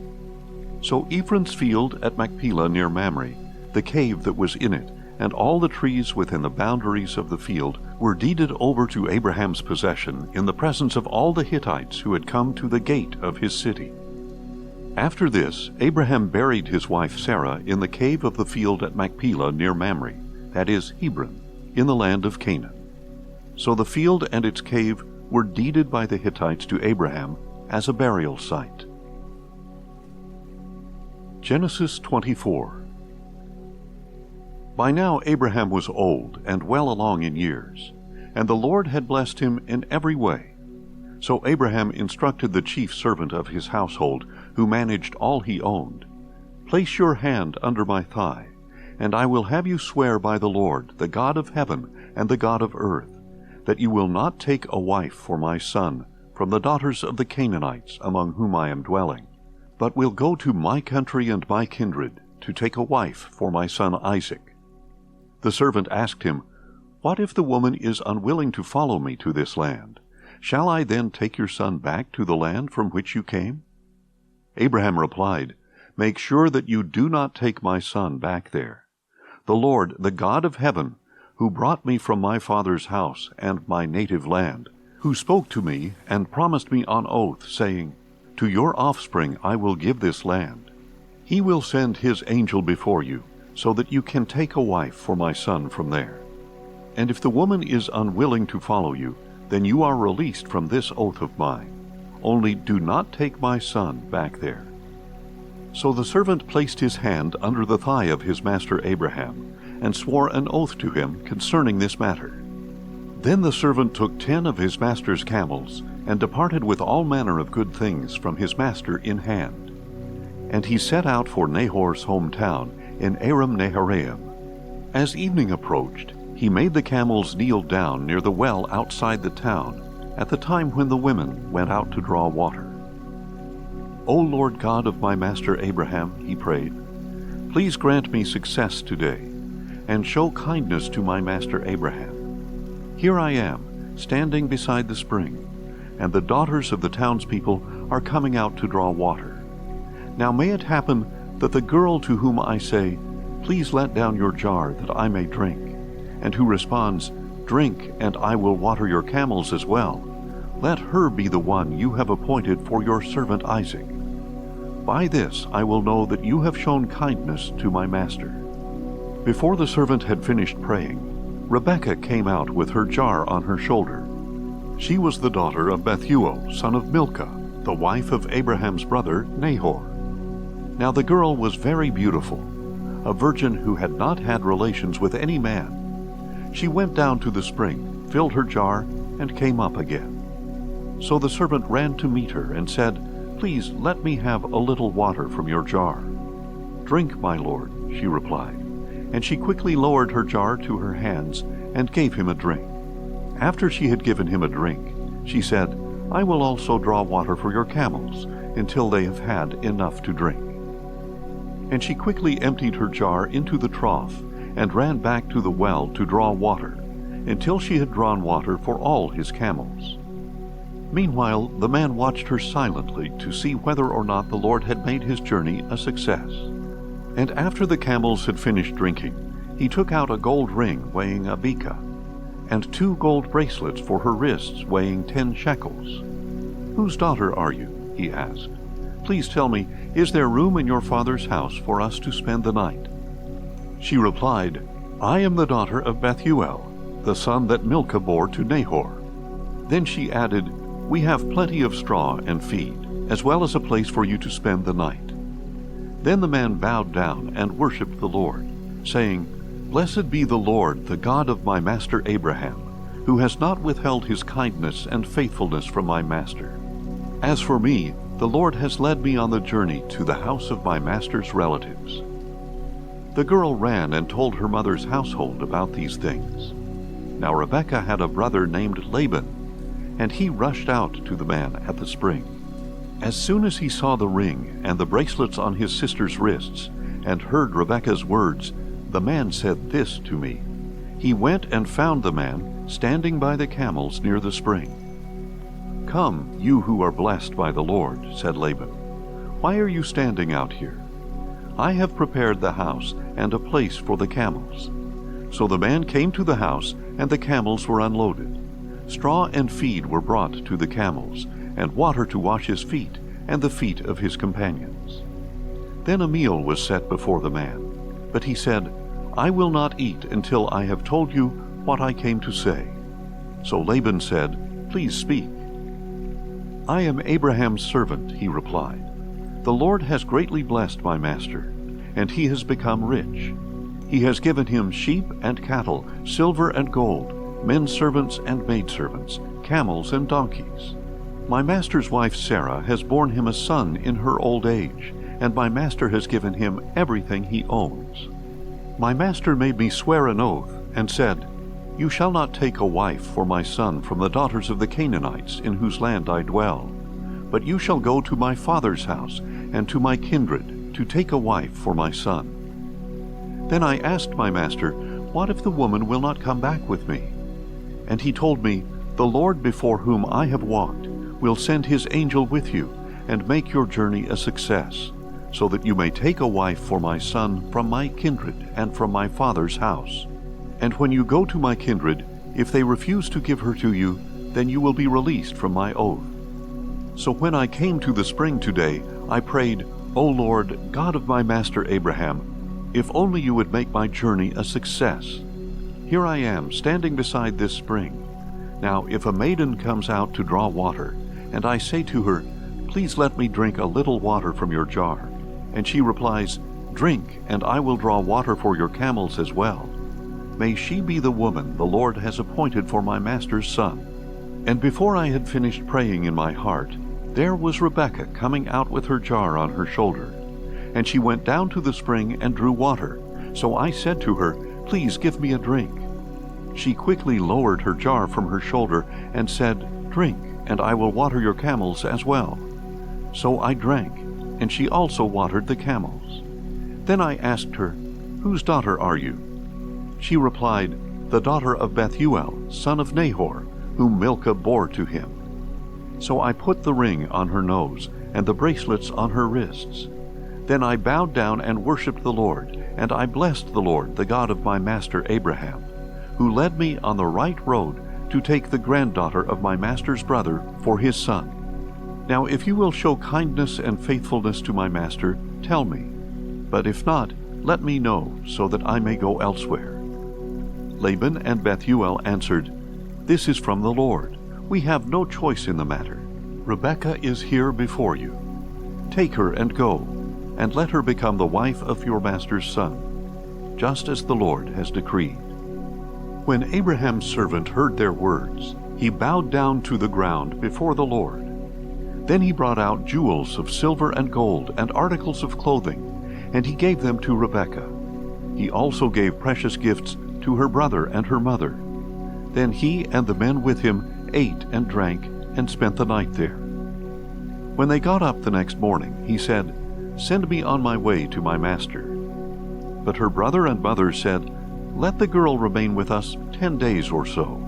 After that she may go. But he replied, Do not delay me, since the Lord has made my journey a success. Send me on my way, so that I may go to my master. So they said, We will call the girl and ask her opinion. They called Rebekah and asked her, Will you go with this man? I will go, she replied.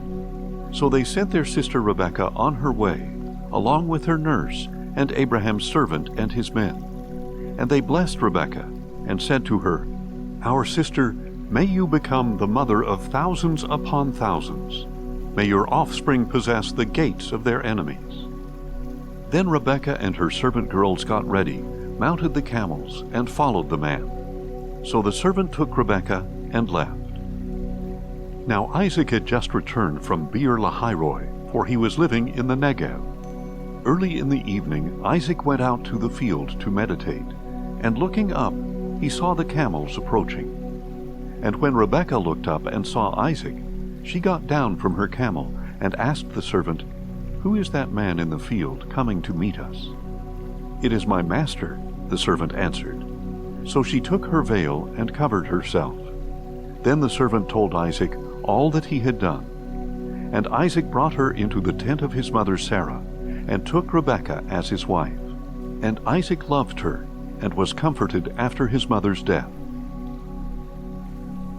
Genesis 25.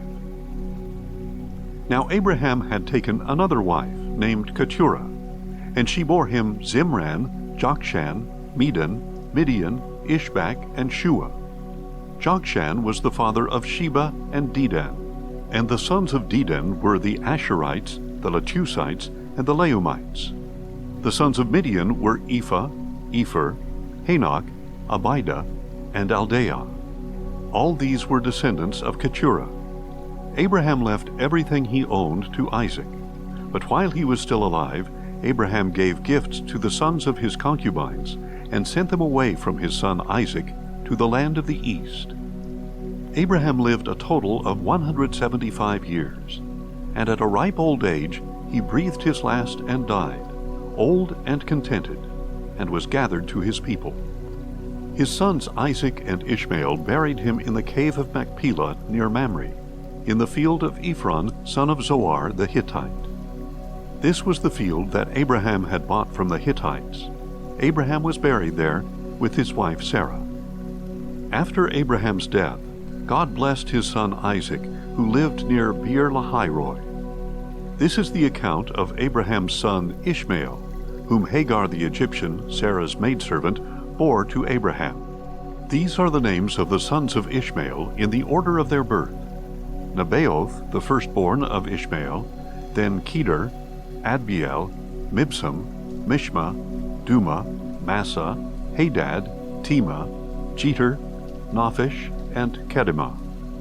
These were the sons of Ishmael, and these were their names by their villages and encampments, 12 princes of their tribes.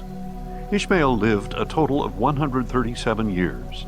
Then he breathed his last and died, and was gathered to his people.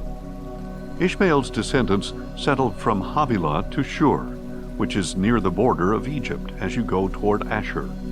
And they lived in hostility toward all their brothers. This is the account of Abraham's son Isaac.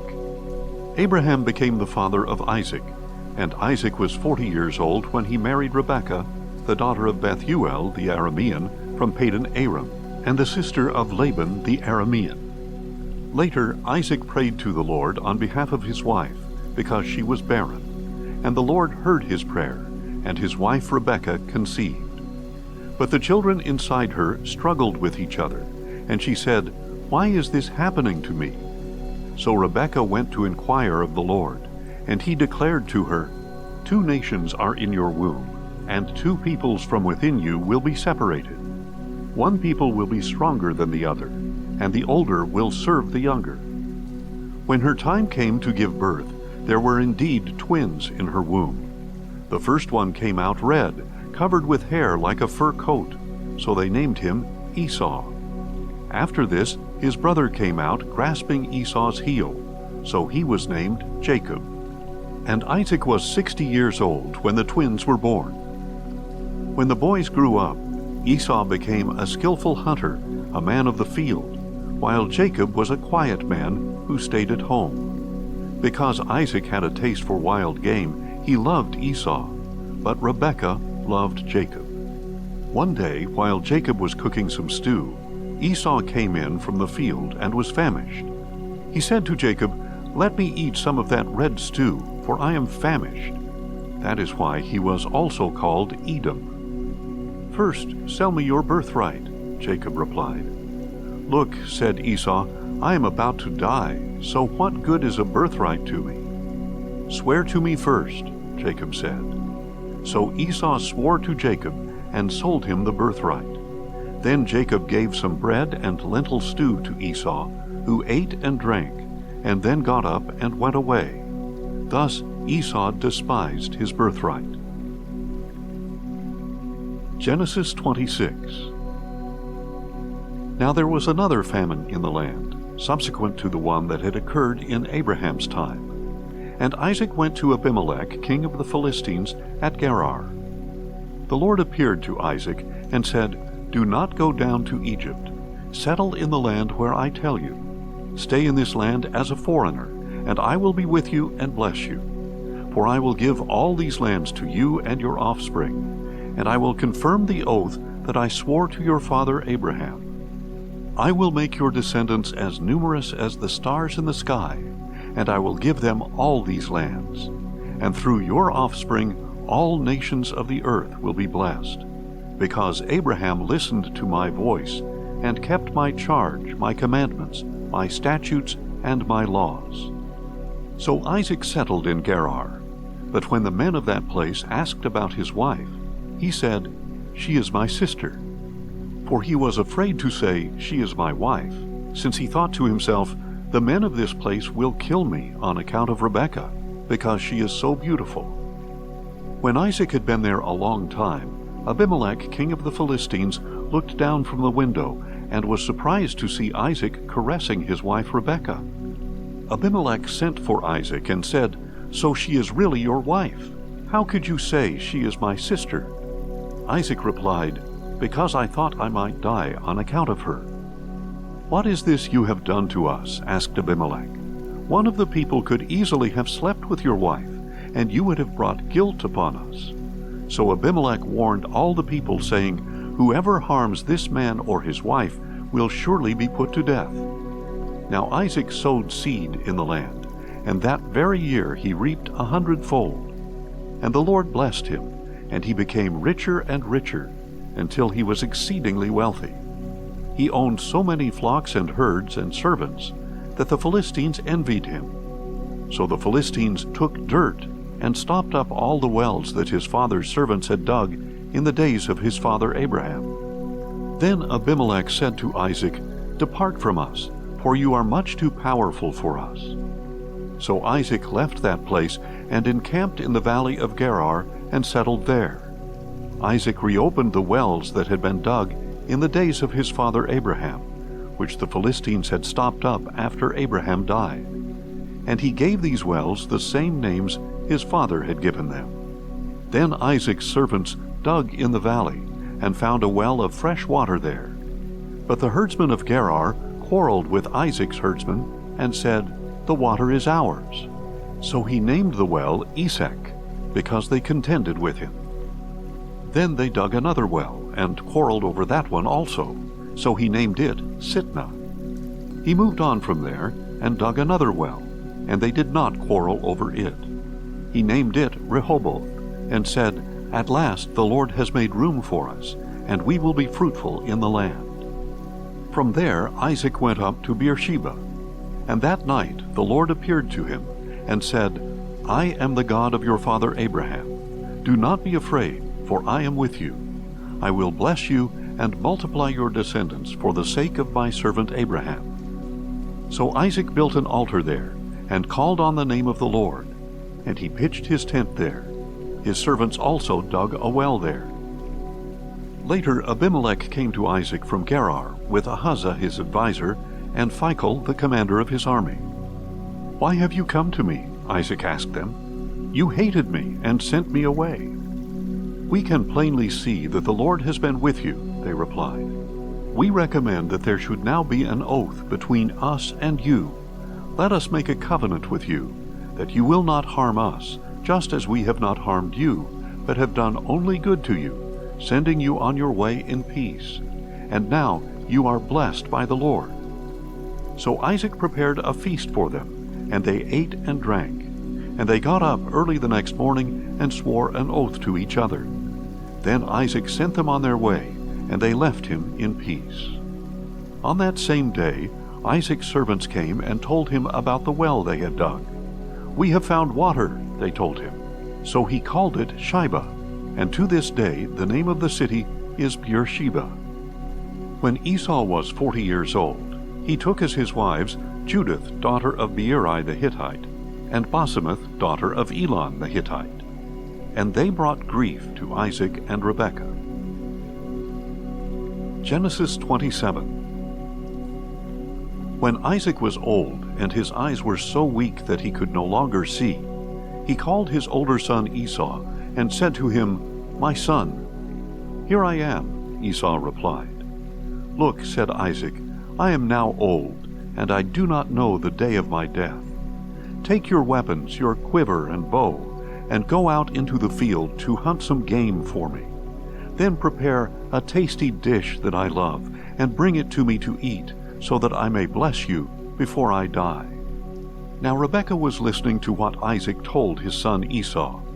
So when Esau went into the field to hunt game and bring it back, Rebekah said to her son Jacob, "Behold, I overheard your father saying to your brother Esau, 'Bring me some game and prepare me a tasty dish to eat, so that I may bless you in the presence of the Lord before I die.' Now, my son, listen to my voice and do exactly as I tell you. Go out to the flock and bring me 2 choice young goats, so that I can make them into a tasty dish for your father, the kind he loves. Then take it to your father to eat, so that he may bless you before he dies." Jacob answered his mother Rebekah, "Look, my brother Esau is a hairy man, but I am smooth-skinned. What if my father touches me? Then I would be revealed to him as a deceiver, and I would bring upon myself a curse rather than a blessing." His mother replied, "Your curse be on me, my son. Just obey my voice and go get them for me." So Jacob went and got 2 goats and brought them to his mother, who made the tasty food his father loved. And Rebekah took the finest clothes in the house that belonged to her older son Esau, and she put them on her younger son Jacob. She also put the skins of the young goats on his hands and on the smooth part of his neck. Then she handed her son Jacob the tasty food and bread she had made. So Jacob went to his father and said, "My father." "Here I am," he answered. "Which one are you, my son?" Jacob said to his father, "I am Esau, your firstborn. I have done as you told me. Please sit up and eat some of my game, so that you may bless me." But Isaac asked his son, "How did you ever find it so quickly, my son?" "Because the Lord your God brought it to me," he replied. Then Isaac said to Jacob, "Please come closer so I can touch you, my son. Are you really my son Esau or not?" So Jacob came close to his father Isaac, who touched him and said, "The voice is the voice of Jacob, but the hands are the hands of Esau." Isaac did not recognize him, because his hands were hairy, like those of his brother Esau. So he blessed him. Again he asked, "Are you really my son Esau?" And he replied, "I am." "Serve me," said Isaac, "and let me eat some of my son's game, so that I may bless you." Jacob brought it to him, and he ate. Then he brought him wine, and he drank. Then his father Isaac said to him, "Please come near and kiss me, my son." So he came near and kissed him. When Isaac smelled his clothing, he blessed him and said, "Ah, the smell of my son is like the smell of a field that the Lord has blessed. May God give to you the dew of heaven and the richness of the earth, an abundance of grain and new wine. May peoples serve you and nations bow down to you. May you be the master of your brothers, and may the sons of your mother bow down to you. May those who curse you be cursed, and those who bless you be blessed." As soon as Isaac had finished blessing him, and Jacob had left his father's presence, his brother Esau returned from the hunt. He too made some tasty food, brought it to his father, and said to him, "My father, sit up and eat of your son's game, so that you may bless me." But his father Isaac replied, "Who are you?" "I am Esau, your firstborn son," he answered. Isaac began to tremble violently, and said, "Who was it then who hunted the game and brought it to me? Before you came in, I ate it all and blessed him, and indeed he will be blessed."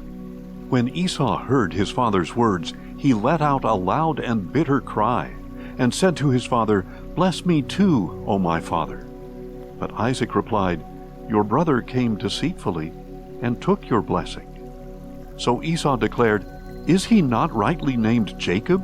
For he has cheated me twice. He took my birthright, and now he has taken my blessing." Then he asked, "Haven't you saved a blessing for me?" But Isaac answered Esau, "Look, I have made him your master, and given him all his relatives as servants. I have sustained him with grain and new wine. What is left that I can do for you, my son?" Esau said to his father, "Do you have only one blessing, my father? Bless me too, O my father." Then Esau wept aloud. His father Isaac answered him, "Behold, your dwelling place shall be away from the richness of the land, away from the dew of heaven above. You shall live by the sword, and serve your brother. But when you rebel, you will tear his yoke from your neck." Esau held a grudge against Jacob because of the blessing his father had given him. And Esau said in his heart, "The days of mourning for my father are at hand. Then I will kill my brother Jacob." When the words of her older son Esau were relayed to Rebekah, she sent for her younger son Jacob and told him, "Look, your brother Esau is consoling himself by plotting to kill you.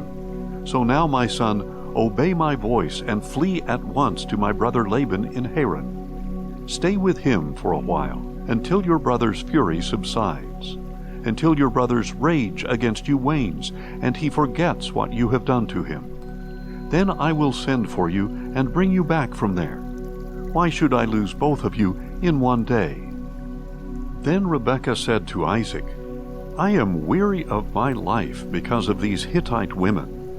If Jacob takes a Hittite wife from among them, what good is my life?" Genesis 28. So Isaac called for Jacob and blessed him. "Do not take a wife from the Canaanite women," he commanded.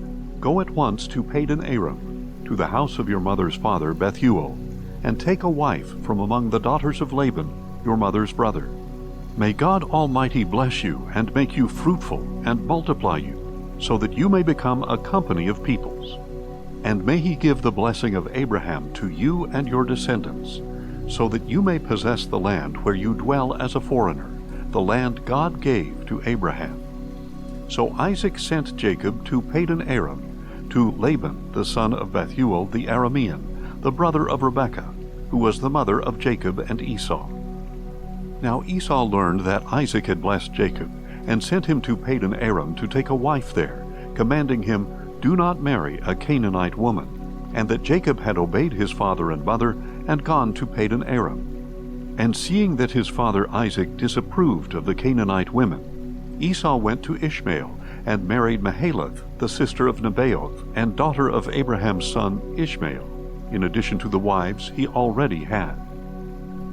Meanwhile, Jacob left Beersheba and set out for Haran. On reaching a certain place, he spent the night there because the sun had set. And taking one of the stones from that place, he put it under his head and lay down to sleep. And Jacob had a dream about a ladder that rested on the earth, with its top reaching up to heaven, and God's angels were going up and down the ladder. And there at the top the Lord was standing, and saying, "I am the Lord, the God of your father Abraham and the God of Isaac. I will give you and your descendants the land on which you now lie.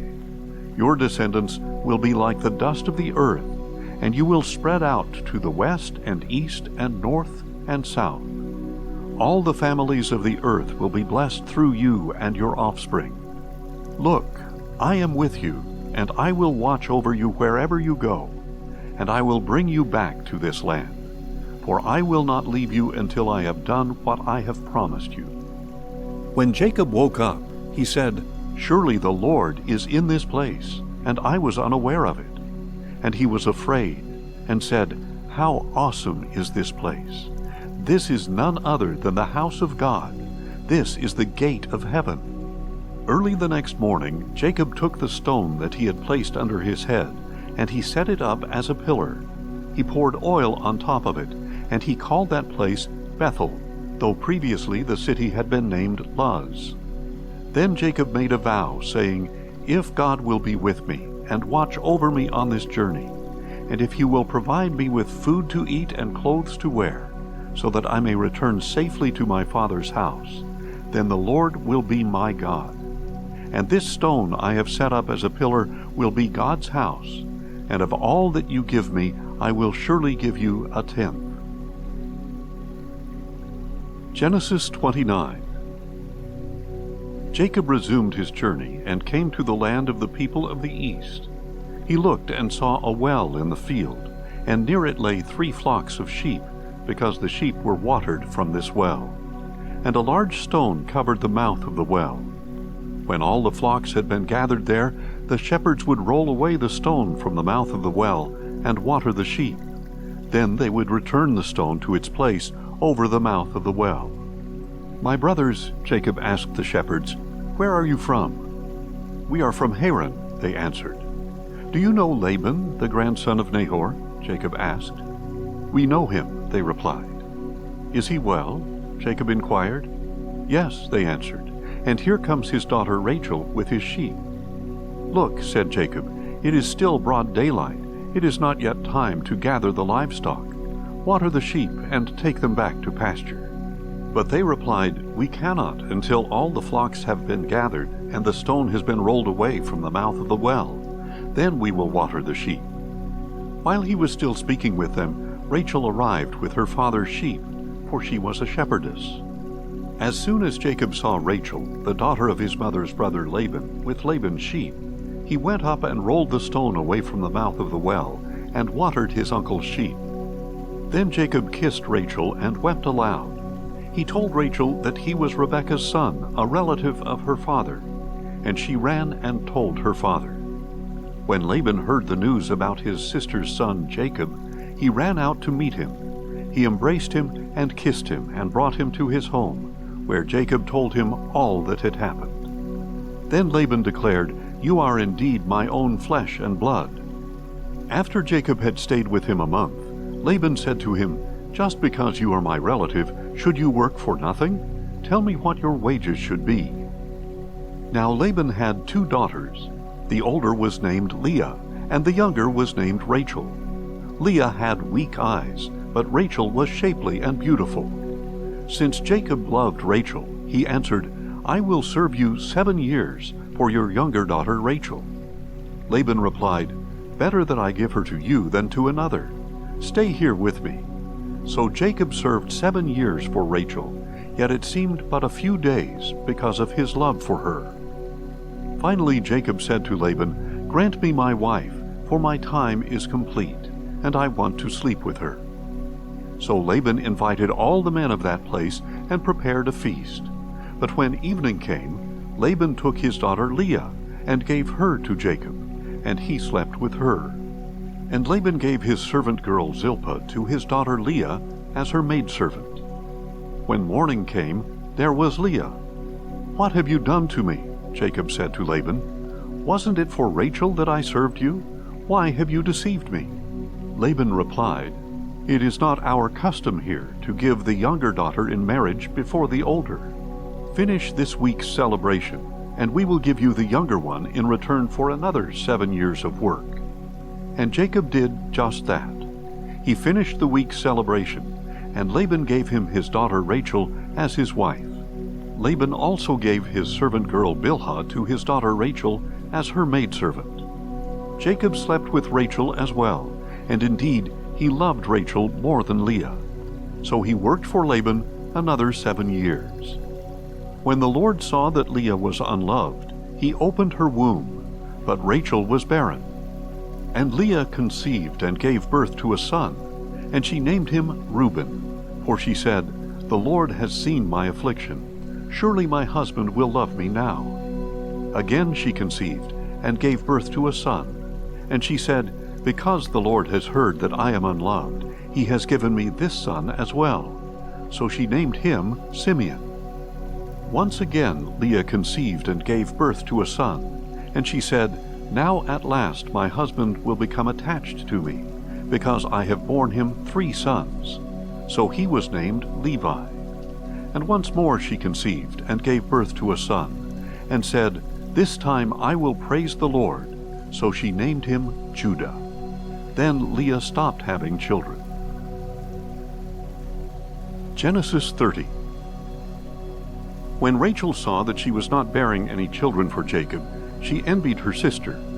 "Give me children, or I will die," she said to Jacob. Jacob became angry with Rachel and said, "Am I in the place of God, who has withheld children from you?" Then she said, "Here is my maidservant Bilhah.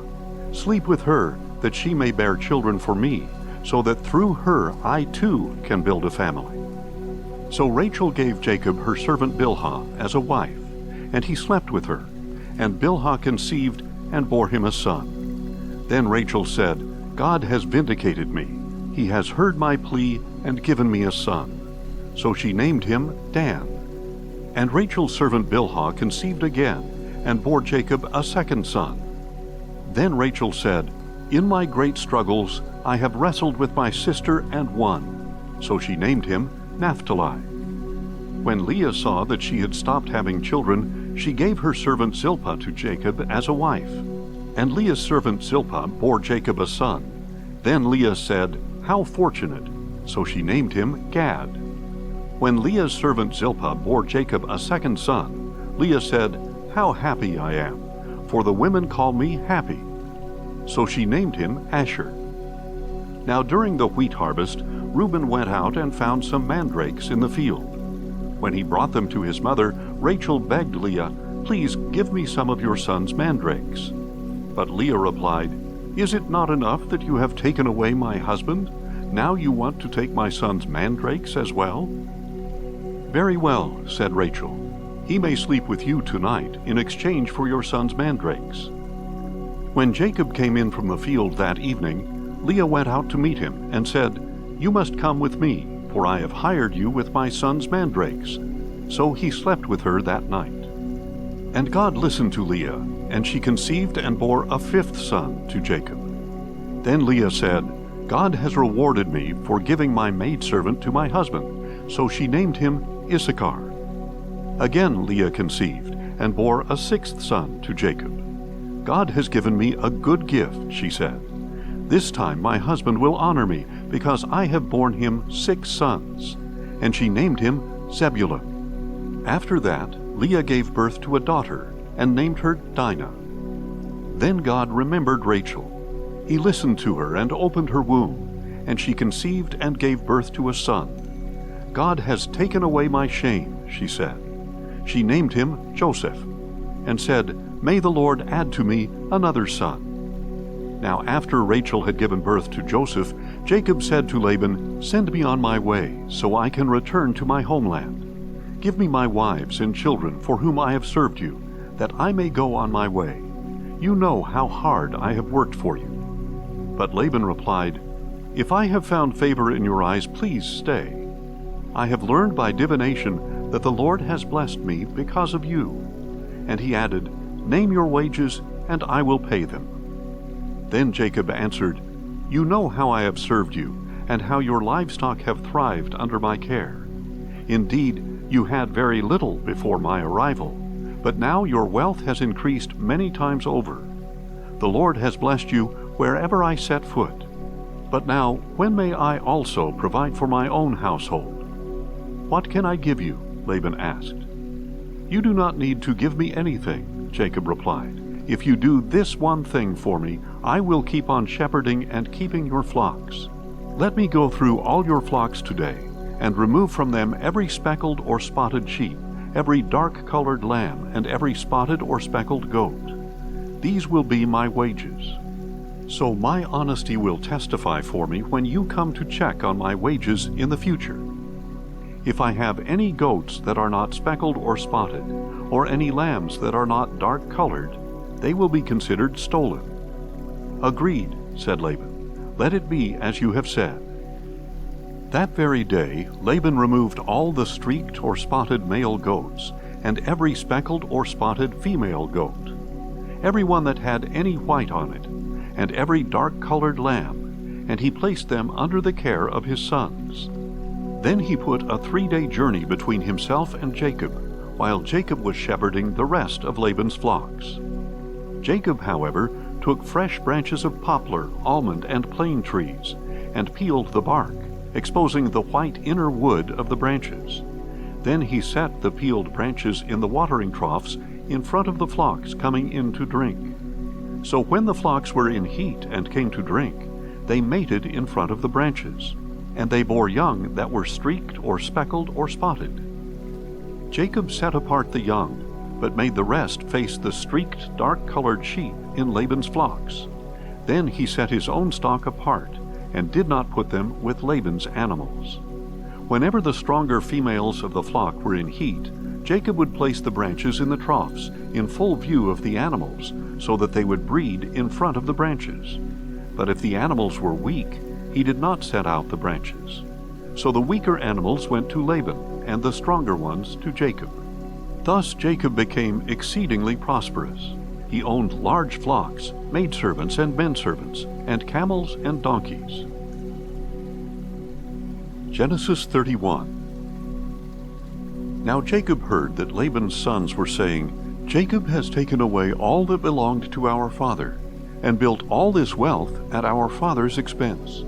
And Jacob saw from the countenance of Laban that his attitude toward him had changed. Then the Lord said to Jacob, "Go back to the land of your fathers, and to your kindred, and I will be with you." So Jacob sent word and called Rachel and Leah to the field where his flocks were. And he told them, "I can see from your father's countenance that his attitude toward me has changed, but the God of my father has been with me. You know that I have served your father with all my strength, and although he has cheated me and changed my wages 10 times, God has not allowed him to harm me. If he said, 'The speckled will be your wages,' then the whole flock bore speckled offspring.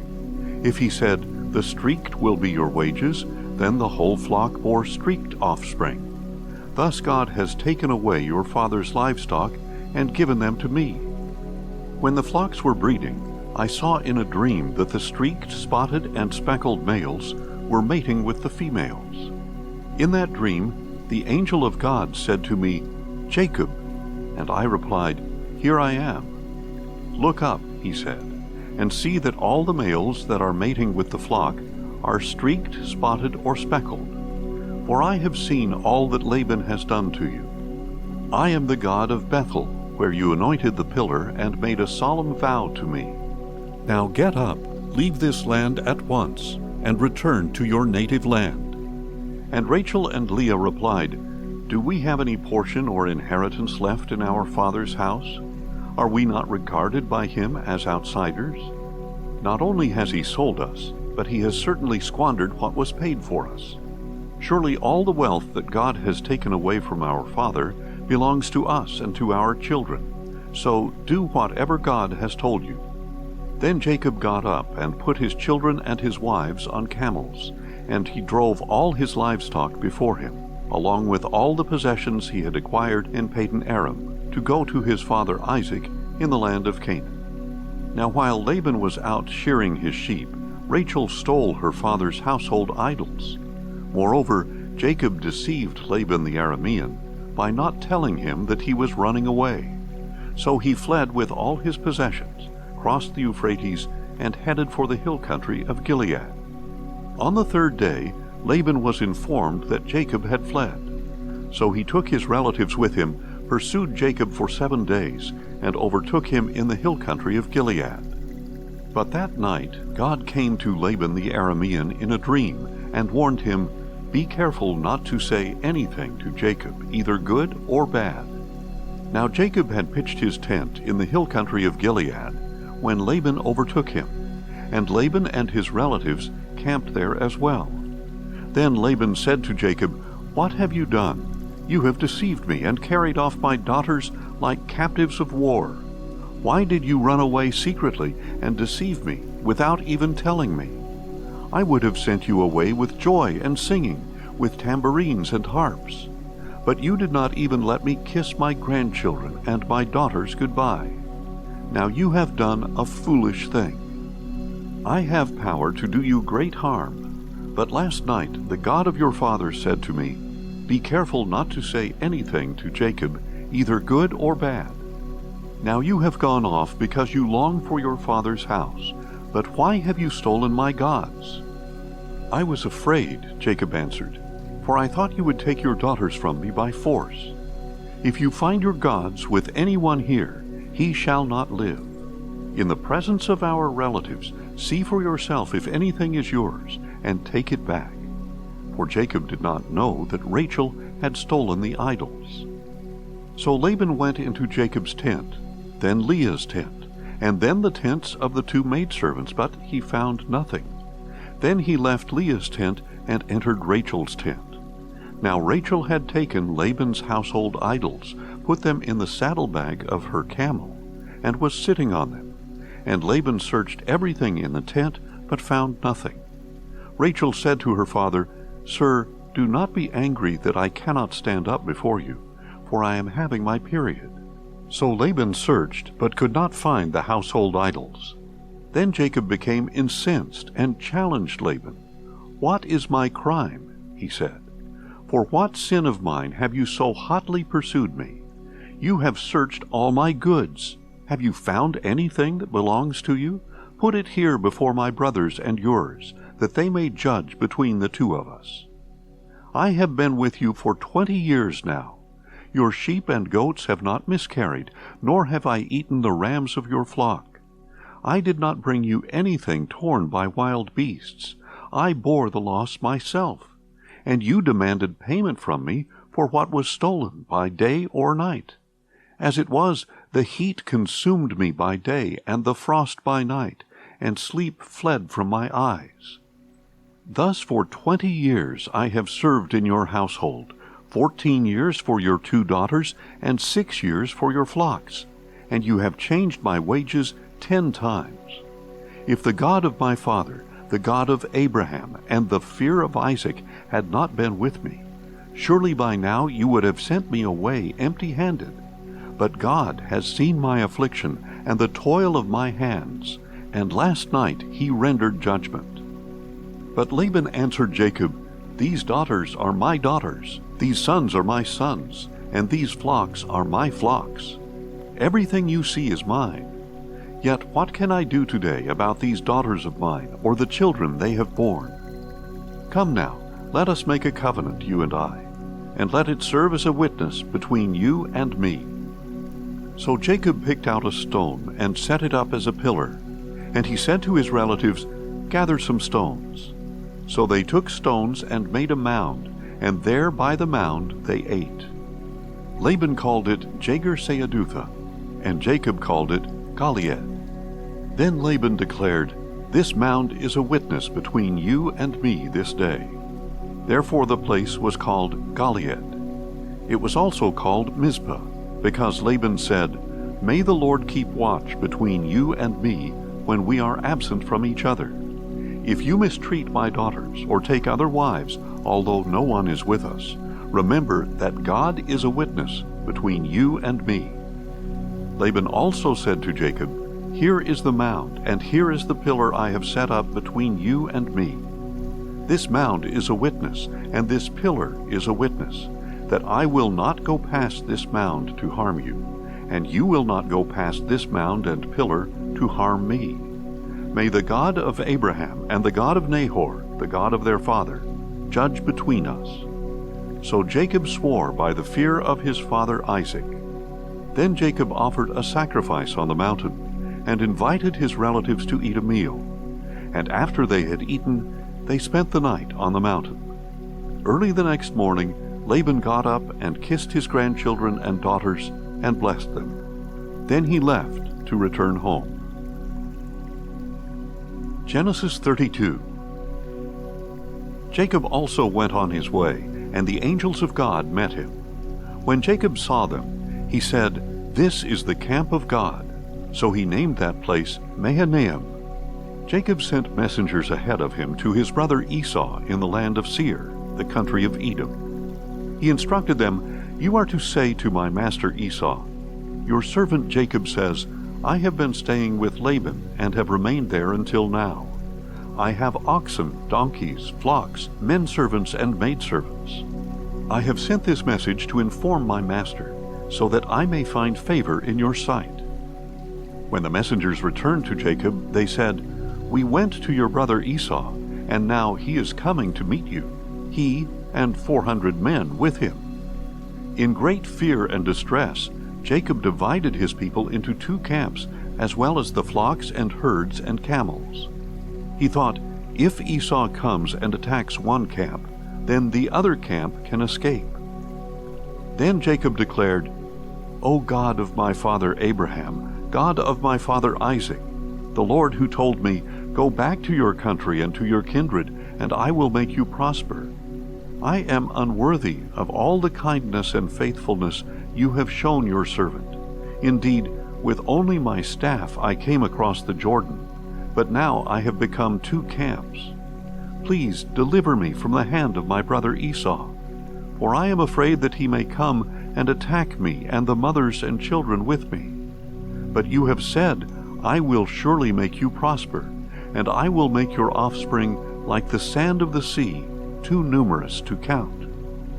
Jacob spent the night there, and from what he had brought with him he selected a gift for his brother Esau: 200 female goats, 20 male goats, 200 ewes, 20 rams, 30 milk camels with their young, 40 cows, 10 bulls, 20 female donkeys, and 10 male donkeys.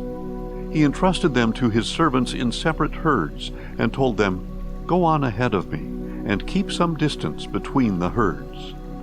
He instructed the one in the lead, When my brother Esau meets you and asks, To whom do you belong? Where are you going? And whose animals are these before you? Then you are to say, They belong to your servant Jacob. They are a gift sent to my lord Esau. And behold, Jacob is behind us. He also instructed the second, the third, and all those following behind the herds, When you meet Esau, you are to say the same thing to him. You are also to say, Look, your servant Jacob is right behind us. For he thought, I will appease Esau with the gift that is going before me. After that I can face him, and perhaps he will accept me. So Jacob's gifts went on before him, while he spent the night in the camp. During the night Jacob got up and took his 2 wives, his 2 maidservants, and his 11 sons, and crossed the ford of the Jabbok. He took them and sent them across the stream, along with all his possessions. So Jacob was left all alone, and there a man wrestled with him until daybreak. When the man saw that he could not overpower Jacob, he struck the socket of Jacob's hip and dislocated it as they wrestled. Then the man said, "Let me go, for it is daybreak." But Jacob replied, "I will not let you go unless you bless me." "What is your name?" the man asked. "Jacob," he replied. Then the man said, "Your name will no longer be Jacob, but Israel, because you have struggled with God and with men, and you have prevailed." And Jacob requested, "Please tell me your name." But he replied, "Why do you ask my name?" Then he blessed Jacob there. So Jacob named the place Peniel, saying, "Indeed, I have seen God face to face, and yet my life was spared." The sun rose above him as he passed by Peniel, and he was limping because of his hip. Therefore, to this day, the Israelites do not eat the tendon attached to the socket of the hip, because the socket of Jacob's hip was struck near that tendon. Genesis 33. Now Jacob looked up and saw Esau coming toward him with 400 men. So he divided the children among Leah, Rachel, and the 2 maidservants. He put the maidservants and their children in front, Leah and her children next, and Rachel and Joseph at the rear. But Jacob himself went on ahead and bowed to the ground 7 times as he approached his brother. Esau, however, ran to him and embraced him, threw his arms around his neck and kissed him, and they both wept. When Esau looked up and saw the women and children, he asked, "Who are these with you?" Jacob answered, "These are the children God has graciously given your servant." Then the maidservants and their children approached and bowed down. Leah and her children also approached and bowed down. And then Joseph and Rachel approached and bowed down. "What do you mean by sending this whole company to meet me?" asked Esau. "To find favor in your sight, my lord," Jacob answered. "I already have plenty, my brother," Esau replied. "Keep what belongs to you." But Jacob insisted, "No, please, if I have found favor in your sight, then receive this gift from my hand. For indeed, I have seen your face, and it is like seeing the face of God, since you have received me favorably. Please accept my gift that was brought to you, because God has been gracious to me, and I have all I need." So Jacob pressed him until he accepted. Then Esau said, "Let us be on our way, and I will go ahead of you." But Jacob replied, "My Lord knows that the children are frail, and I must care for sheep and cattle that are nursing their young. If they are driven hard for even a day, all the animals will die. Please let my Lord go ahead of his servant. I will continue on slowly, at a comfortable pace for the livestock and children, until I come to my Lord at Seir." "Let me leave some of my people with you," Esau said. But Jacob replied, "Why do that? Let me find favor in the sight of my Lord." So that day Esau started on his way back to Seir, but Jacob went on to Succoth, where he built a house for himself and shelters for his livestock. That is why the place was called Succoth. After Jacob had come from Padan Aram, he arrived safely at the city of Shechem in the land of Canaan, and he camped just outside the city. And the plot of ground where he pitched his tent he purchased from the sons of Hamor, Shechem's father, for 100 pieces of silver. There he set up an altar and called it El Elohe Israel. Genesis 34. Now Dinah, the daughter Leah had borne to Jacob, went out to visit the daughters of the land. When Shechem, son of Hamor the Hivite, the prince of the region, saw her, he took her and lay with her by force. And his soul was drawn to Dinah, the daughter of Jacob. He loved the young girl, and spoke to her tenderly. So Shechem told his father Hamor, "Get me this girl as a wife." Jacob heard that Shechem had defiled his daughter Dinah, but since his sons were with his livestock in the field, he remained silent about it until they returned. Meanwhile, Shechem's father Hamor came to speak with Jacob. When Jacob's sons heard what had happened, they returned from the field. They were filled with grief and fury because Shechem had committed an outrage in Israel by lying with Jacob's daughter, a thing that should not be done. But Hamor said to them, My son Shechem longs for your daughter. Please give her to him as his wife. Intermarry with us. Give us your daughters, and take our daughters for yourselves. You may settle among us, and the land will be open to you. Live here, move about freely, and acquire your own property. Then Shechem said to Dinah's father and brothers, Grant me this favor, and I will give you whatever you ask. Demand a high dowry and an expensive gift, and I will give you whatever you ask. Only give me the girl as my wife.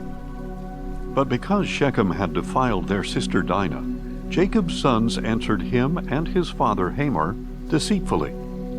We cannot do such a thing, they said. To give our sister to an uncircumcised man would be a disgrace to us.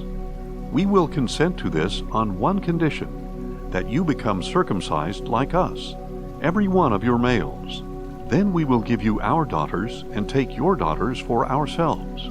We will dwell among you and become one people. But if you will not agree to be circumcised, then we will take our sister and go.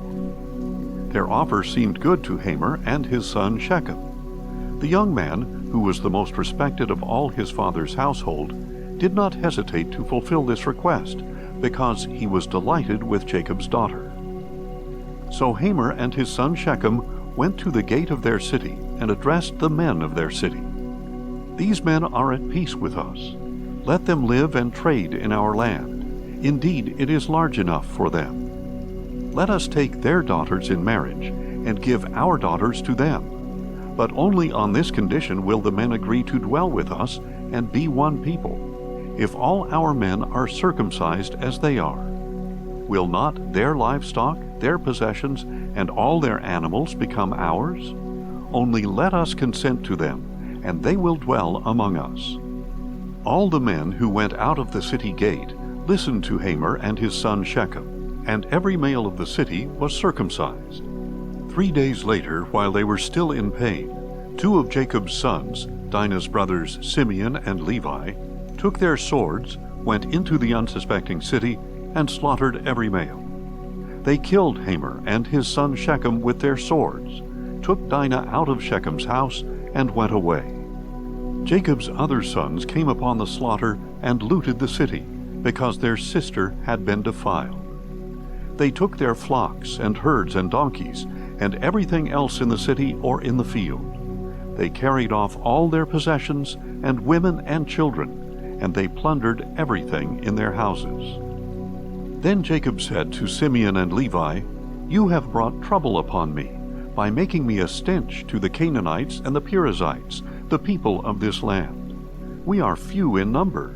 If they unite against me and attack me, I and my household will be destroyed. But they replied, Should he have treated our sister like a prostitute?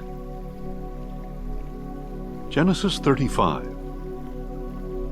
Then God said to Jacob, Arise, go up to Bethel, and settle there. Build an altar there to the God who appeared to you when you fled from your brother Esau. So Jacob told his household and all who were with him, Get rid of the foreign gods that are among you. Purify yourselves and change your garments. Then let us arise and go to Bethel. I will build an altar there to God, who answered me in my day of distress. He has been with me wherever I have gone. So they gave Jacob all their foreign gods and all their earrings, and Jacob buried them under the oak near Shechem. As they set out, a terror from God fell over the surrounding cities, so that they did not pursue Jacob's sons. So Jacob and everyone with him arrived in Luz, that is, Bethel, in the land of Canaan. There Jacob built an altar, and he called that place El Bethel, because it was there that God had revealed himself to Jacob as he fled from his brother. Now Deborah, Rebekah's nurse, died and was buried under the oak below Bethel. So Jacob named it Alon-Bacuth.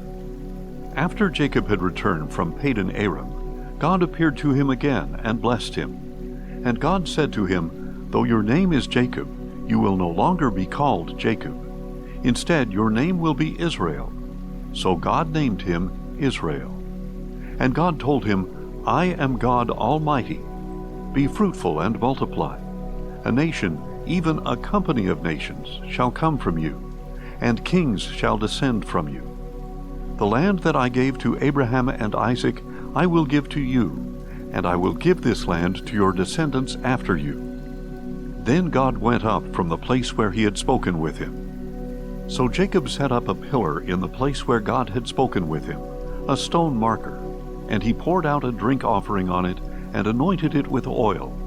Jacob called the place where God had spoken with him Bethel. Later they set out from Bethel, and while they were still some distance from Ephrath, Rachel began to give birth, and her labor was difficult. During her severe labor, the midwife said to her, "Do not be afraid, for you are having another son." And with her last breath, for she was dying, she named him Benoni, but his father called him Benjamin. So Rachel died and was buried on the way to Ephrath, that is, Bethlehem. Jacob set up a pillar on her grave. It marks Rachel's tomb to this day. Israel again set out and pitched his tent beyond the Tower of Eder. While Israel was living in that region, Reuben went in and slept with his father's concubine Bilhah, and Israel heard about it.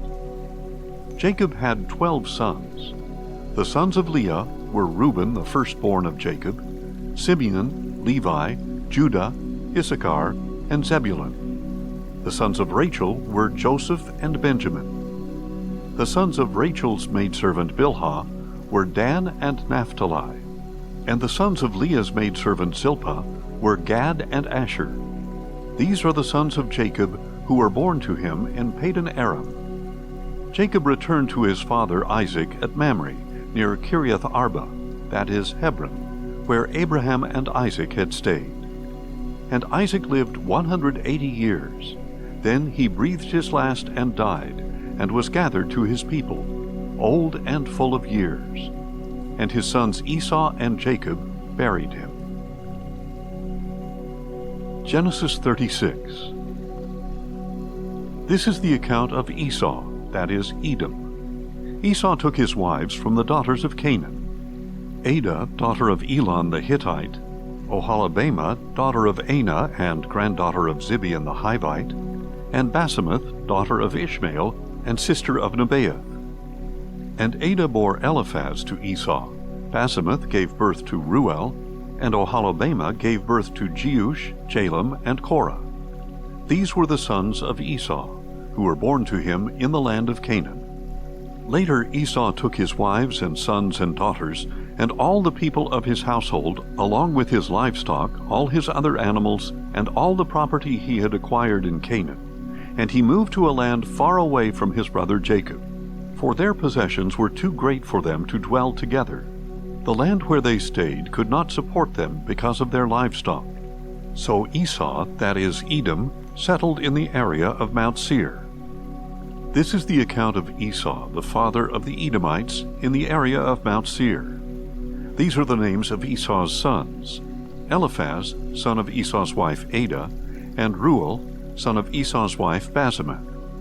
The sons of Eliphaz were Teman, Omar, Zepho, Gatam, and Kenaz. Additionally, Timnah, a concubine of Esau's son Eliphaz, gave birth to Amalek. These are the grandsons of Esau's wife Adah. These are the sons of Ruel: Nahath, Zerah, Shammah, and Mizah. They are the grandsons of Esau's wife Basemath. These are the sons of Esau's wife Oholibamah, daughter of Anah and granddaughter of Zibeon, whom she bore to Esau: Jeush, Jalem, and Korah. These are the chiefs among the sons of Esau. The sons of Eliphaz, the firstborn of Esau: chiefs Teman, Omar, Zepho, Kenaz, Korah, Gatam, and Amalek. They are the chiefs of Eliphaz in the land of Edom, and they are the grandsons of Adah.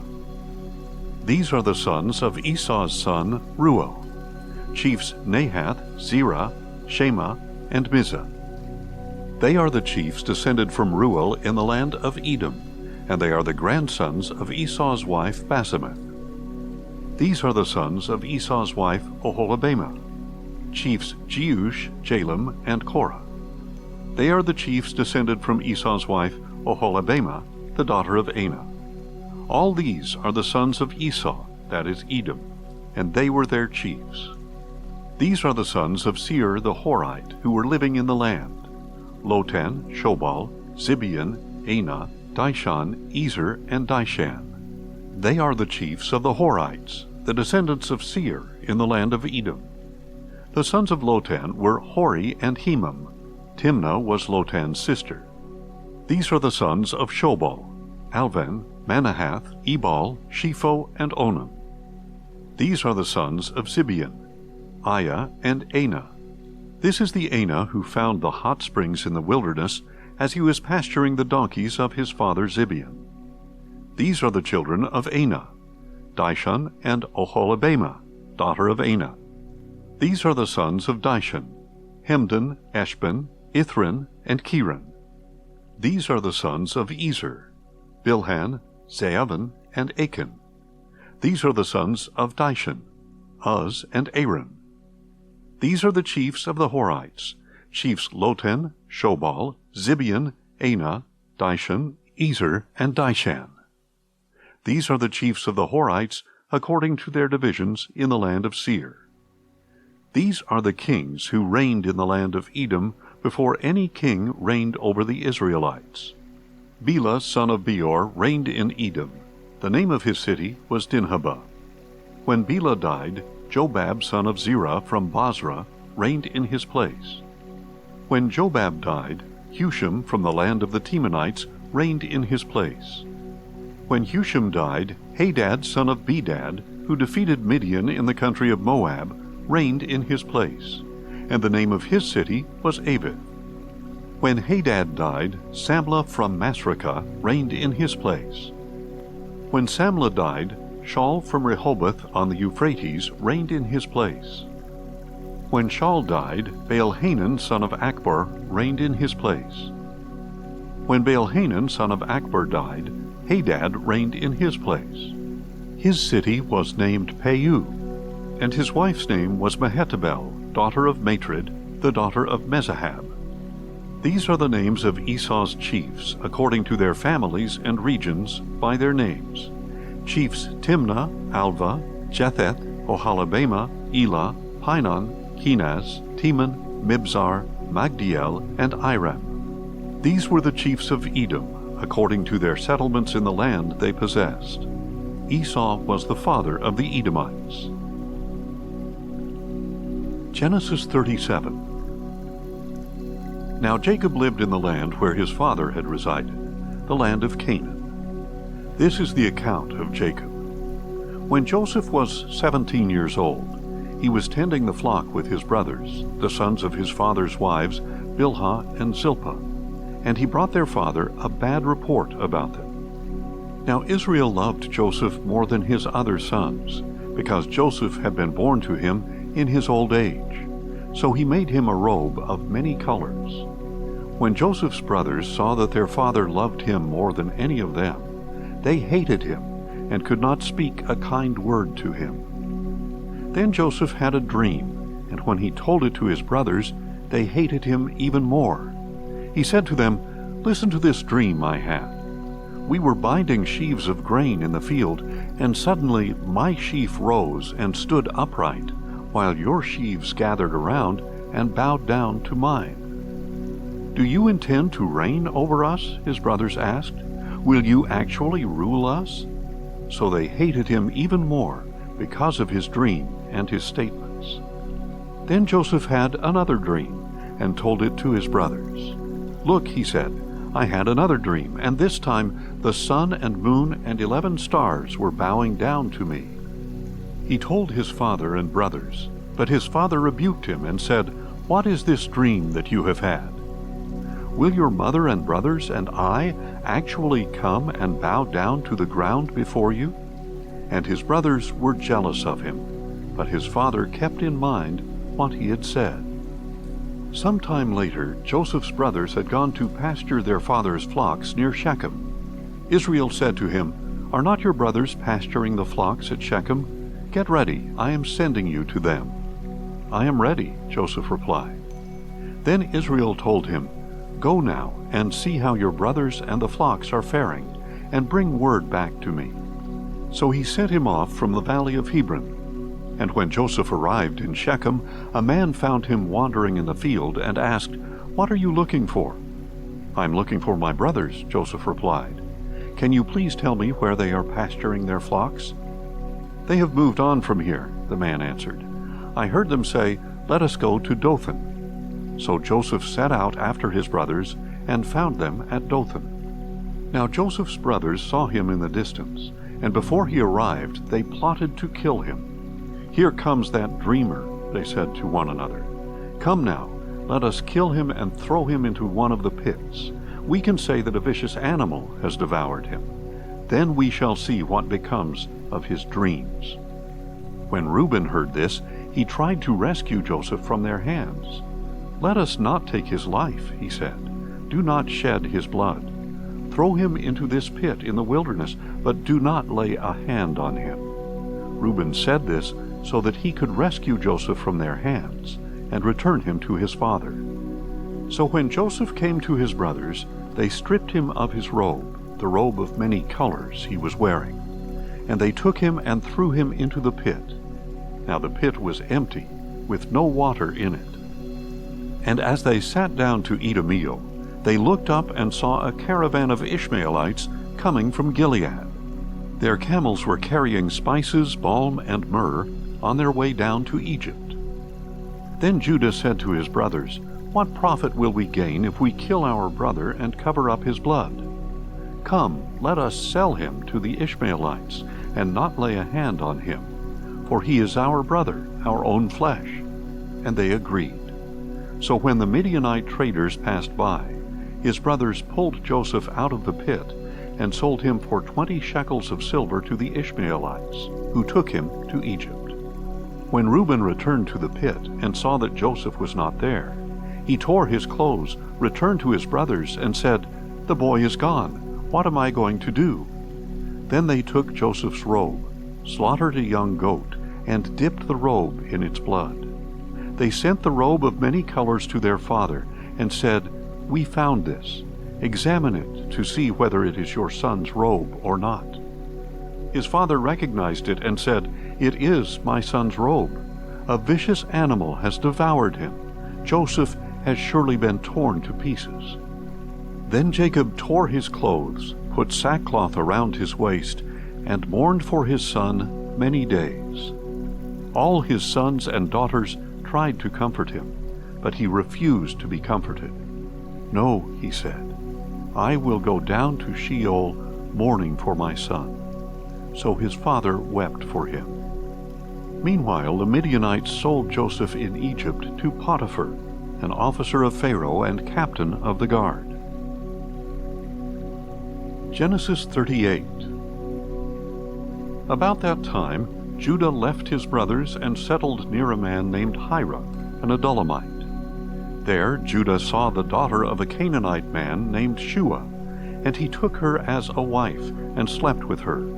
So she conceived and gave birth to a son, and Judah named him Again she conceived and gave birth to a son, and she named him Onan. Then she gave birth to another son, and named him Shelah. It was at Kisib that she gave birth to him. Now Judah acquired a wife for his firstborn, and her name was Tamar. But Judah's firstborn, was wicked in the sight of the Lord, so the Lord put him to death. Then Judah said to Onan, "Sleep with your brother's wife, perform your duty as her brother-in-law, and raise up offspring for your brother." But Onan knew that the offspring would not belong to him. So whenever he would sleep with his brother's wife, he would spill his seed on the ground, so that he would not produce offspring for his brother. What he did was wicked in the sight of the Lord, so he put Onan to death as well. Then Judah said to his daughter-in-law Tamar, "Live as a widow in your father's house until my son Shelah grows up," for he thought, "He may die too, like his brothers." So Tamar went to live in her father's house. After a long time, Judah's wife, the daughter of Shua, died. When Judah had finished mourning, he and his friend Hira the Adullamite went up to his sheep shearers at Timnah. When Tamar was told, "Your father-in-law is going up to Timnah to shear his sheep," she removed her widow's garments, covered her face with a veil to disguise herself, and sat at the entrance to Enaim, which is on the way to Timnah. For she saw that although Shelah had grown up, she had not been given to him as a wife. When Judah saw her, he thought she was a prostitute, because she had covered her face. Not realizing that she was his daughter-in-law, he went over to her and said, "Come now, let me sleep with you." "What will you give me for sleeping with you?" she inquired. "I will send you a young goat from my flock," Judah answered. But she replied, "Only if you leave me something as a pledge until you send it." "What pledge should I give you?" he asked. She answered, "Your seal and your cord, and the staff in your hand." So he gave them to her and slept with her, and she became pregnant by him. Then Tamar got up and departed, and she removed her veil and put on her widow's garments again. Now when Judah sent his friend Hira the Adullamite with the young goat to collect the items he had left with the woman, he could not find her. He asked the men of that place, "Where is the shrine prostitute who is beside the road at Enaim?" "No shrine prostitute has been here," they answered. So Hira returned to Judah and said, "I could not find her, and furthermore the men of that place said, 'No shrine prostitute has been here.'" "Let her keep the items," Judah replied. "Otherwise we will become a laughingstock. After all, I did send her this young goat, but you could not find her." About 3 months later, Judah was told, "Your daughter-in-law Tamar has prostituted herself, and now she is pregnant." "Bring her out," Judah replied. "Let her be burned to death." As she was being brought out, Tamar sent a message to her father-in-law. "I am pregnant by the man to whom these items belong." And she added, "Please examine them. Whose seal and cord and staff are these?" Judah recognized the items and said, "She is more righteous than I, since I did not give her to my son Shelah." And he did not have relations with her again. When the time came for Tamar to give birth, there were twins in her womb. And as she was giving birth, one of them put out his hand. So the midwife took a scarlet thread and tied it around his wrist. "This one came out first," she announced. But when he pulled his hand back and his brother came out, she said, "You have broken out first." So he was named Perez. Then his brother came out with the scarlet thread around his wrist, and he was named Zerah. Genesis 39. Meanwhile, Joseph had been taken down to Egypt, where an Egyptian named Potiphar, an officer of Pharaoh and captain of the guard, bought him from the Ishmaelites who had taken him there. And the Lord was with Joseph, and he became a successful man, serving in the household of his Egyptian master. When his master saw that the Lord was with him and made him prosper in all he did, Joseph found favor in his sight and became his personal attendant. Potiphar put him in charge of his household and entrusted him with everything he owned. From the time that he put Joseph in charge of his household and all he owned, the Lord blessed the Egyptian's household on account of him. The Lord's blessing was on everything he owned, both in his house and in his field. So Potiphar left all that he owned in Joseph's care. He did not concern himself with anything except the food he ate. Now Joseph was well-built and handsome, and after some time his master's wife cast her eyes upon Joseph and said, "Sleep with me." But he refused. "Look," he said to his master's wife, "with me here my master does not concern himself with anything in his house, and he has entrusted everything he owns to my care. No one in this house is greater than I am. He has withheld nothing from me except you, because you are his wife. So how could I do such a great evil and sin against God?" Although Potiphar's wife spoke to Joseph day after day, he refused to go to bed with her or even be near her. One day, however, Joseph went into the house to attend to his work, and not a single household servant was inside. She grabbed Joseph by his cloak and said, "Sleep with me." But leaving his cloak in her hand, he escaped and ran outside. When she saw that he had left his cloak in her hand and had run out of the house, she called her household servants. "Look," she said, "this Hebrew has been brought to us to make sport of us. He came to me so he could sleep with me, but I screamed as loud as I could. When he heard me scream for help, he left his cloak beside me and ran out of the house."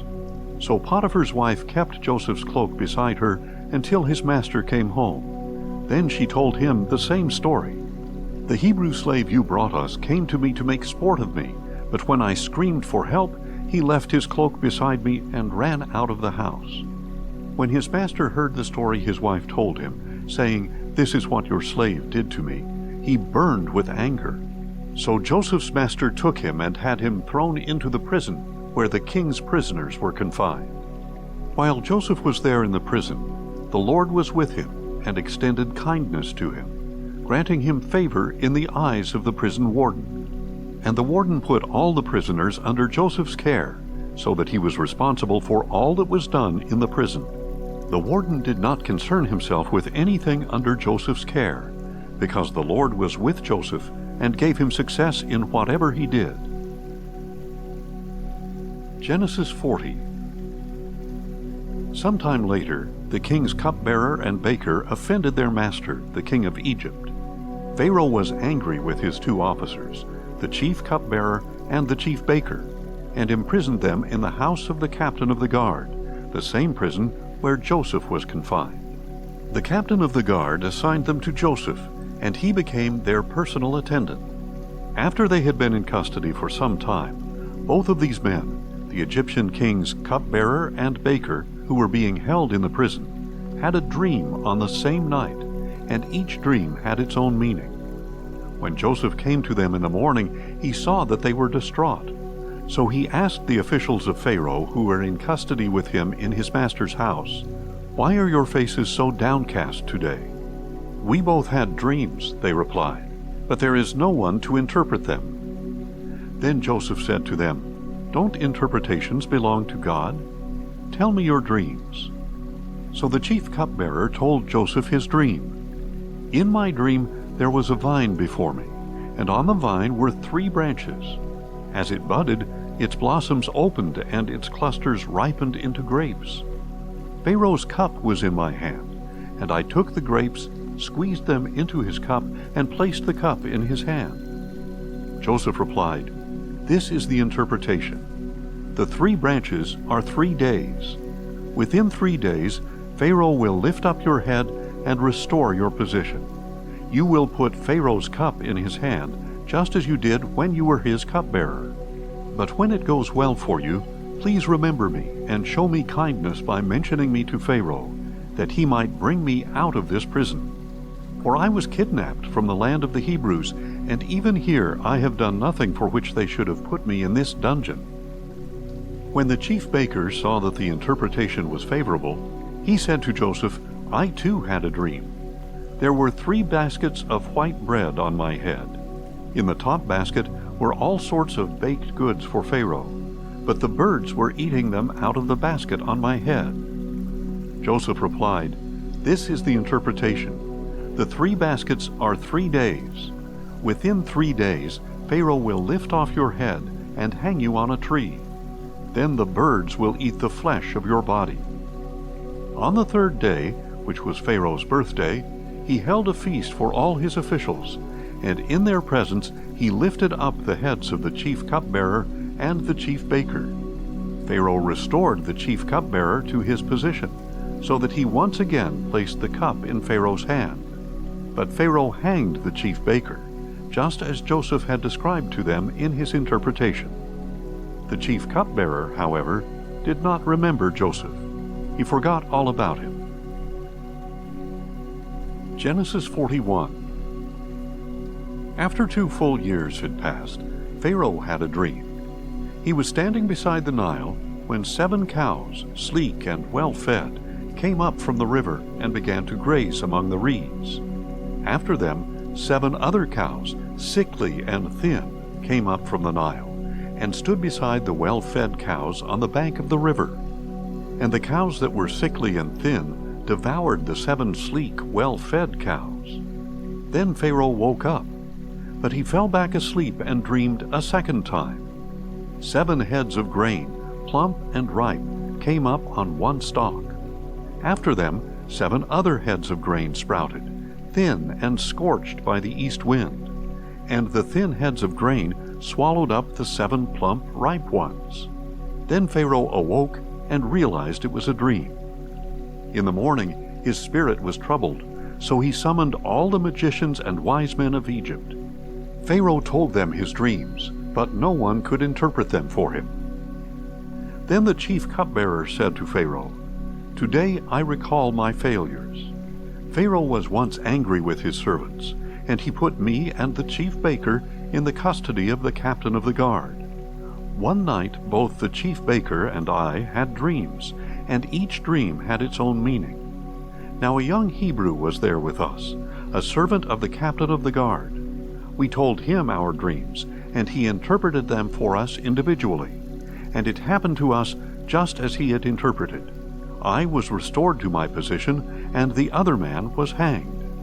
So Pharaoh sent for Joseph, who was quickly brought out of the dungeon. After he had shaved and changed his clothes, he went in before Pharaoh. Pharaoh said to Joseph, "I had a dream, and no one can interpret it. But I have heard it said of you that when you hear a dream, you can interpret it." "I myself cannot do it," Joseph replied. "But God will give Pharaoh a sound answer." Then Pharaoh said to Joseph, "In my dream I was standing on the bank of the Nile, when 7 cows, well fed and sleek, came up from the river and began to graze among the reeds. After them 7 other cows, sickly, ugly, and thin, came up. I have never seen such ugly cows in all the land of Egypt. Then the thin, ugly cows devoured the 7 well-fed cows that were there first. When they had devoured them, however, no one could tell that they had done so. Their appearance was as ugly as it had been before. Then I awoke. In my dream I also saw 7 heads of grain, plump and ripe, growing on a single stalk. After them 7 other heads of grain sprouted, withered, thin, and scorched by the east wind.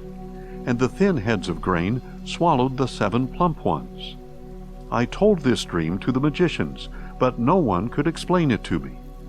At this, Joseph said to Pharaoh, "The dreams of Pharaoh are one and the same. God has revealed to Pharaoh what he is about to do. The 7 good cows are 7 years, and the 7 ripe heads of grain are 7 years. The dreams have the same meaning. Moreover, the 7 thin, ugly cows that came up after them are 7 years. And so are the 7 worthless heads of grain, scorched by the east wind. They are 7 years of famine. It is just as I said to Pharaoh.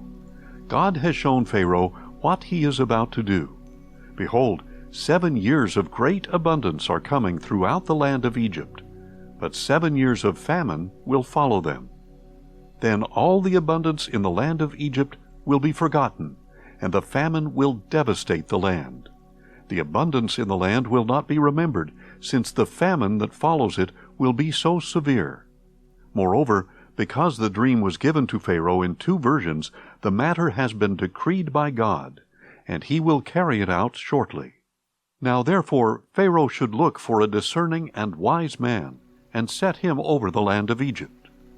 Let Pharaoh take action, and appoint commissioners over the land to take 1/5 of the harvest of Egypt during the 7 years of abundance. Under the authority of Pharaoh, let them collect all the excess food from these good years, that they may come and lay up the grain to be preserved as food in the cities. This food will be a reserve for the land during the 7 years of famine to come upon the land of Egypt. Then the country will not perish in the famine." This proposal pleased Pharaoh and all his officials. So Pharaoh asked them, "Can we find anyone like this man, in whom the Spirit of God abides?" Then Pharaoh said to Joseph, "Since God has made all this known to you, there is no one as discerning and wise as you. You shall be in charge of my house, and all my people are to obey your commands. Only with regard to the throne will I be greater than you." Pharaoh also told Joseph, I hereby place you over all the land of Egypt. Then Pharaoh removed the signet ring from his finger, put it on Joseph's finger, clothed him in garments of fine linen, and placed a gold chain around his neck. He had Joseph ride in his second chariot, with men calling out before him, Bow the knee. So he placed him over all the land of Egypt. And Pharaoh declared to Joseph, I am Pharaoh, but without your permission, no one in all the land of Egypt shall lift his hand or foot.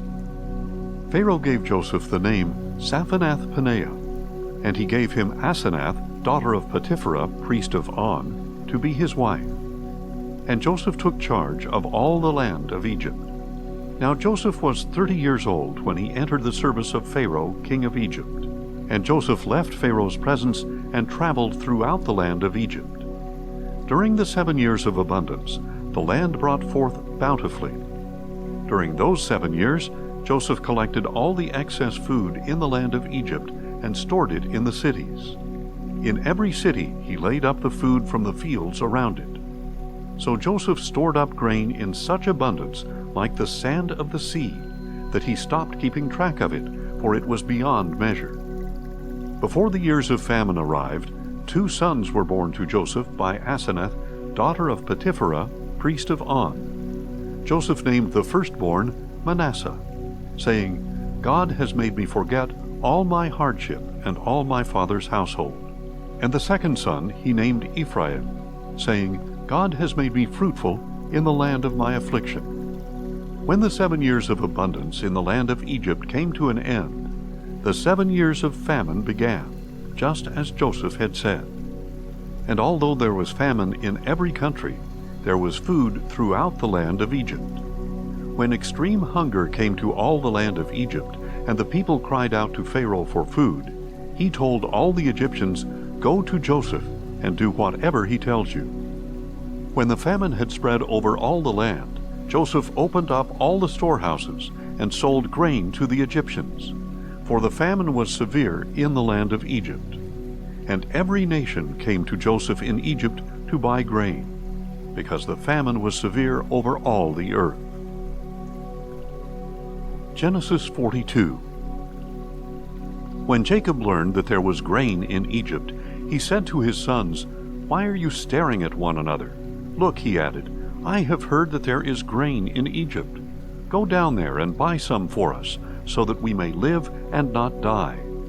So 10 of Joseph's brothers went down to buy grain from Egypt. But Jacob did not send Joseph's brother Benjamin with his brothers, for he said, I am afraid that harm might befall him. So the sons of Israel were among those who came to buy grain, since the famine had also spread to the land of Canaan. Now Joseph was the ruler of the land. He was the one who sold grain to all its people. So when his brothers arrived, they bowed down before him with their faces to the ground. And when Joseph saw his brothers, he recognized them, but he treated them as strangers, and spoke harshly to them. Where have you come from? He asked. From the land of Canaan, they replied. We are here to buy food. Although Joseph recognized his brothers, they did not recognize him. Joseph remembered his dreams about them, and said, You are spies. You have come to see if our land is vulnerable. Not so, my lord, they replied. Your servants have come to buy food. We are all sons of one man. Your servants are honest men, not spies. No, he told them, you have come to see if our land is vulnerable. But they answered, Your servants are 12 brothers, the sons of one man in the land of Canaan. The youngest is now with our father, and one is no more. Then Joseph declared, Just as I said, you are spies, and this is how you will be tested. As surely as Pharaoh lives, you shall not leave this place unless your youngest brother comes here. Send one of your number to get your brother. The rest of you will be confined, so that the truth of your words may be tested. If they are untrue, then as surely as Pharaoh lives, you are spies. So Joseph imprisoned them for 3 days, and on the 3rd day he said to them, I fear God, so do this, and you will live. If you are honest, Leave one of your brothers in custody, while the rest of you go and take back grain to relieve the hunger of your households. Then bring your youngest brother to me, so that your words can be verified, that you may not die." And to this they consented. Then they said to one another, "Surely we are being punished because of our brother.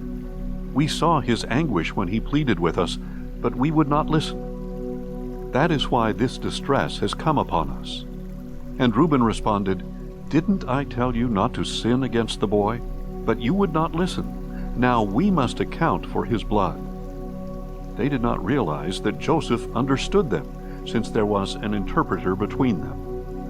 And he turned away from them and wept. When he turned back and spoke to them, he took Simeon from them and had him bound before their eyes.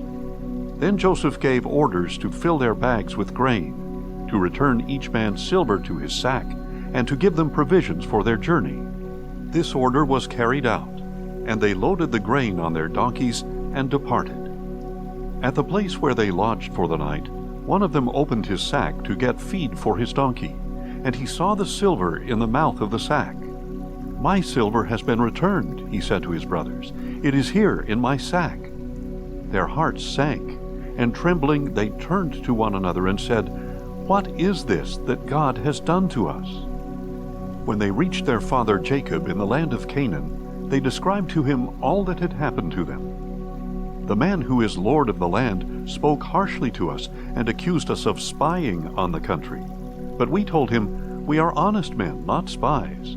We are 12 brothers, sons of one father. One is no more, and the youngest is now with our father in the land of Canaan.'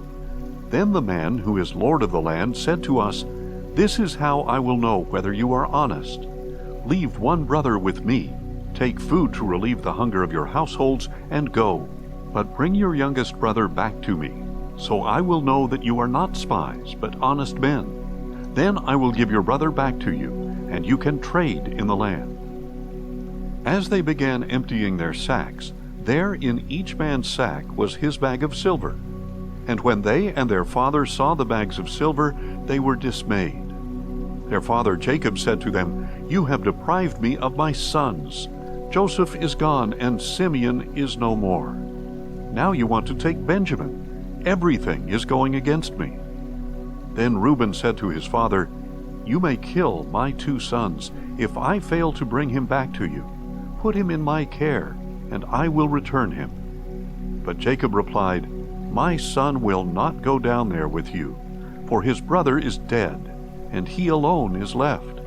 If any harm comes to him on your journey, you will bring my gray hair down to Sheol in sorrow.'" Genesis 43.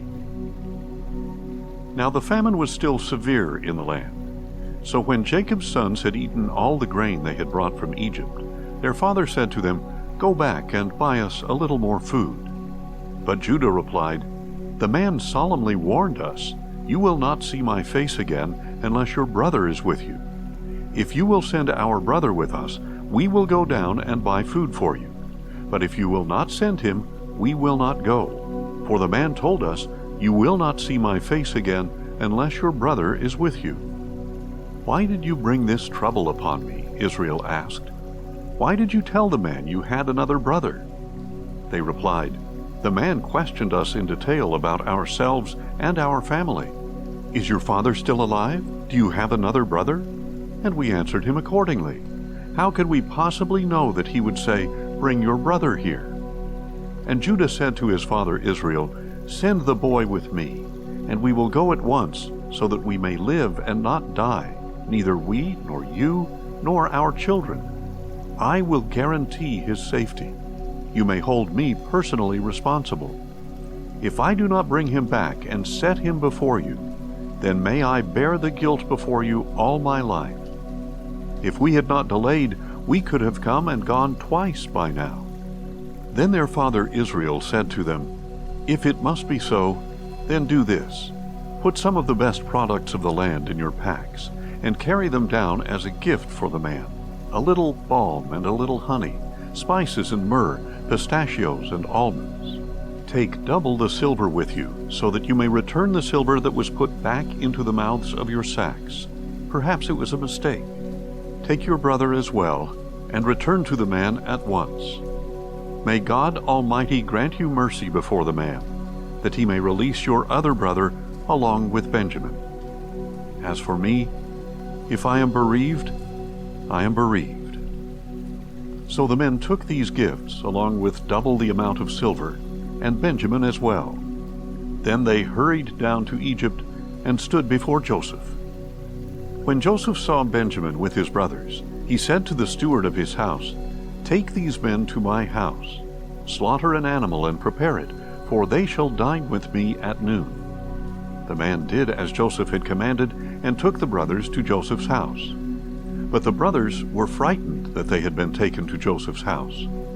"We have been brought here because of the silver that was returned in our bags the first time," they said.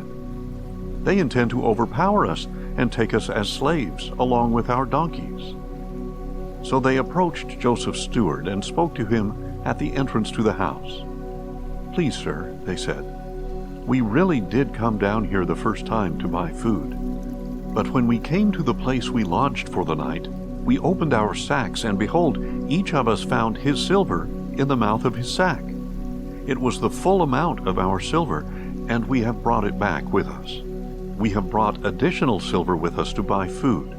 We do not know who put our silver in our sacks."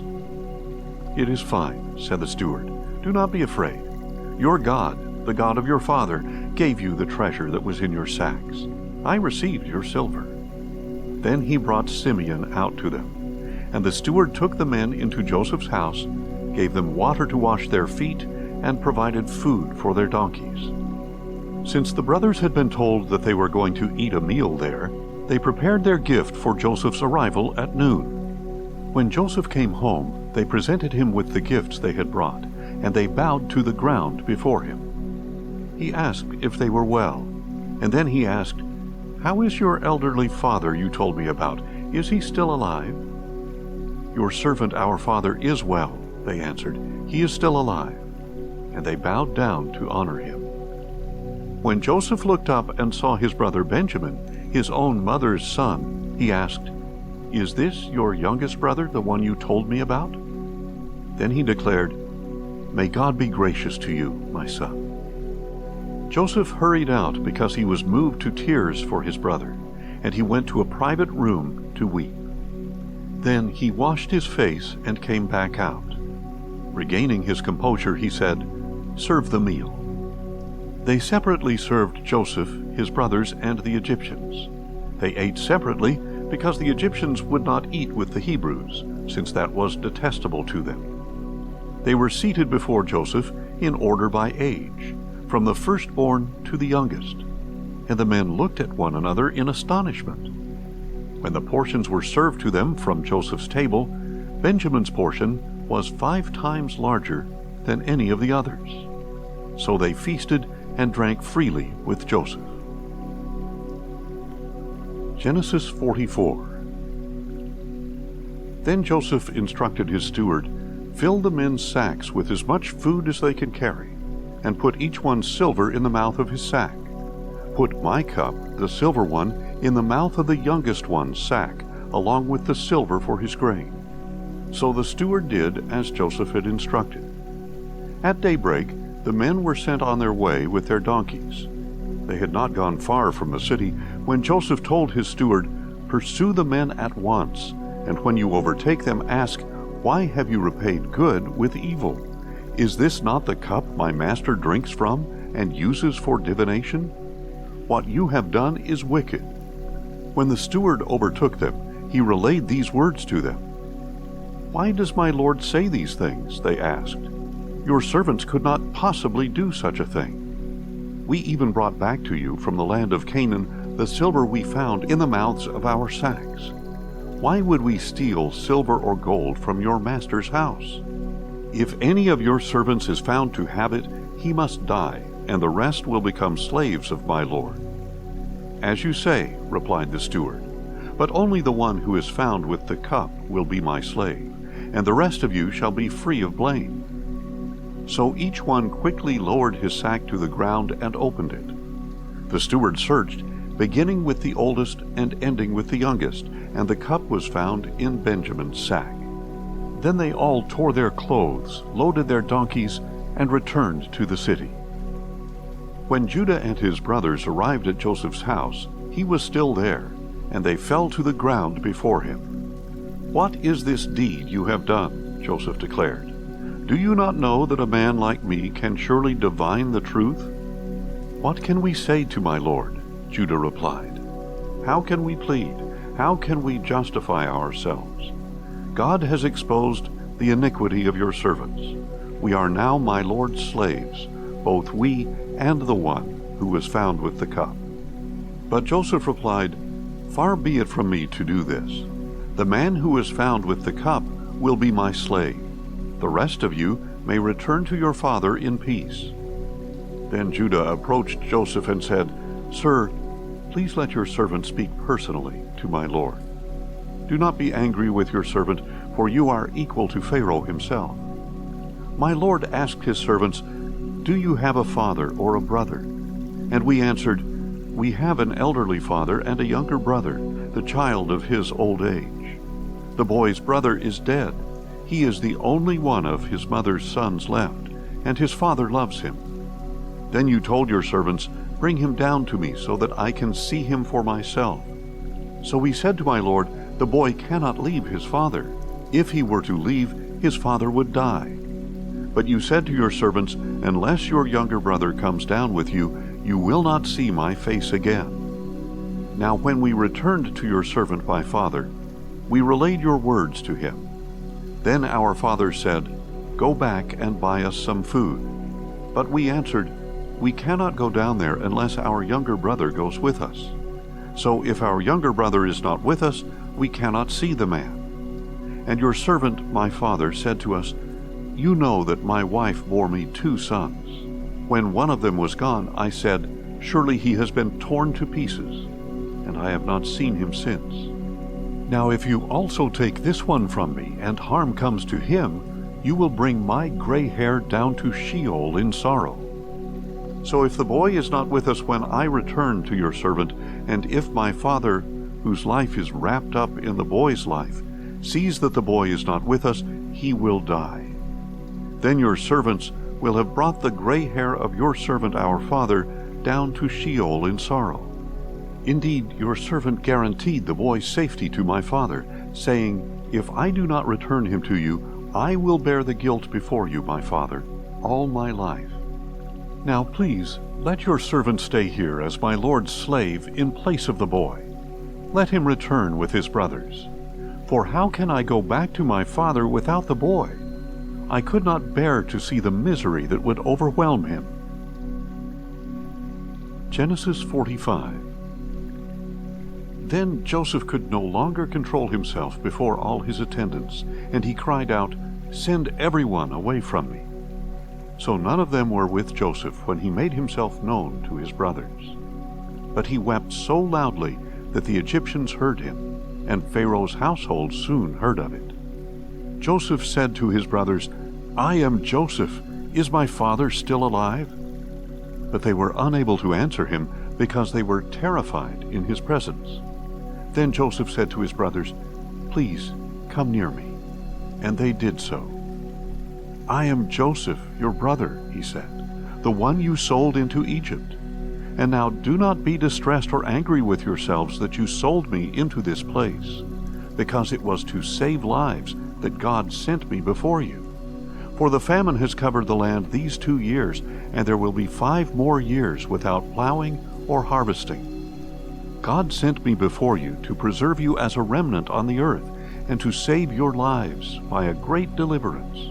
Therefore it was not you who sent me here, but God, who has made me a father to Pharaoh, lord of all his household, and ruler over all the land of Egypt.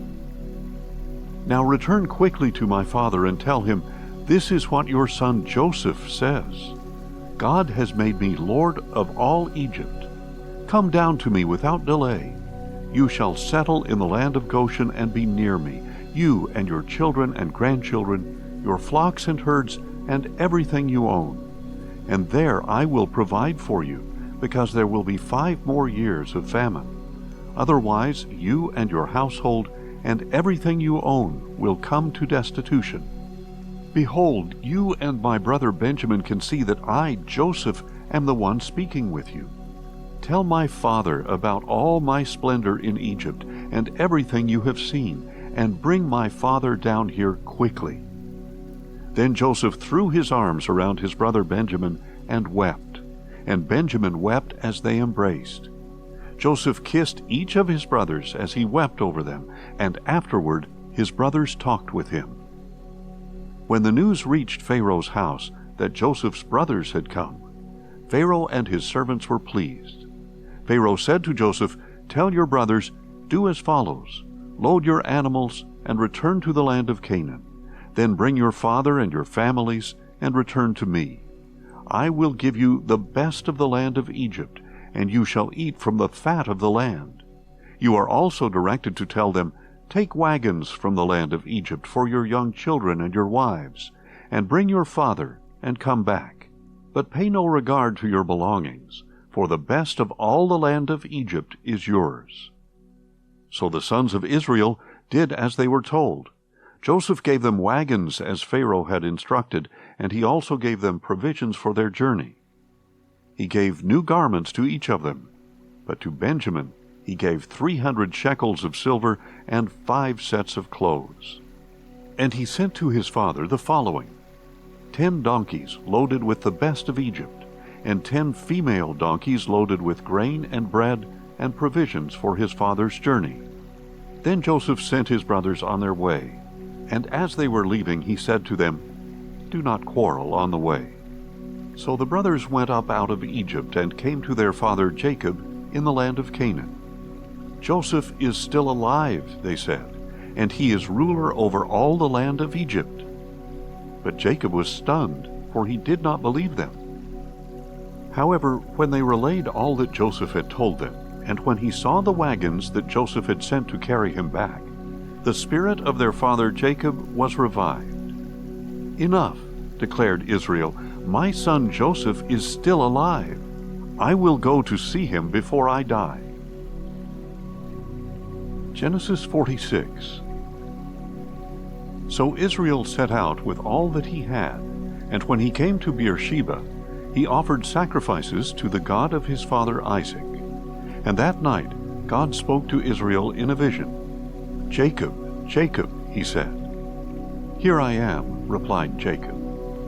"I am God," he said, "the God of your father. Do not be afraid to go down to Egypt, for I will make you into a great nation there. I will go down with you to Egypt, and I will surely bring you back, and Joseph's own hands will close your eyes." Then Jacob departed from Beersheba, and the sons of Israel took their father Jacob in the wagons Pharaoh had sent to carry him, along with their children and wives. They also took the livestock and possessions they had acquired in the land of Canaan, and Jacob and all his offspring went to Egypt. Jacob took with him to Egypt his sons and grandsons, and his daughters and granddaughters, all his offspring. Now these are the names of the sons of Israel, Jacob and his descendants, who went to Egypt. Reuben, Jacob's firstborn. The sons of Reuben, Hanok, Palu, Hezron, and Carmi. The sons of Simeon, Jemuel, Jamin, Ohad, Jachin, Zohar, and Shaul, the son of a Canaanite woman. The sons of Levi, Gershon, Kohath, and Merari. The sons of Judah, Onan, Shelah, Perez, and Zerah.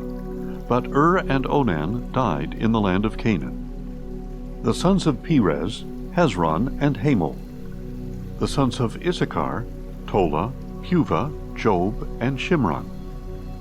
The sons of Zebulun, Sered, Elon, and Jaliel. These are the sons of Leah, born to Jacob in Padan Aram, in addition to his daughter Dinah.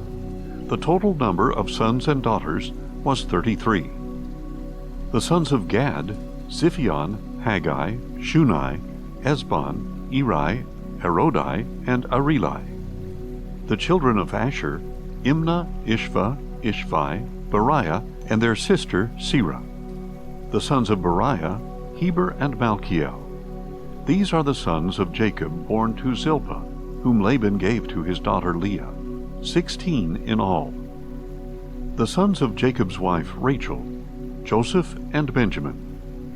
Manasseh and Ephraim were born to Joseph in the land of Egypt by Asenath, daughter of Potipherah, priest of On. The sons of Benjamin, Bela, Becher, Ashbel, Gera, Naaman, Ehi, Rosh, Muppim, Huppim, and Ard.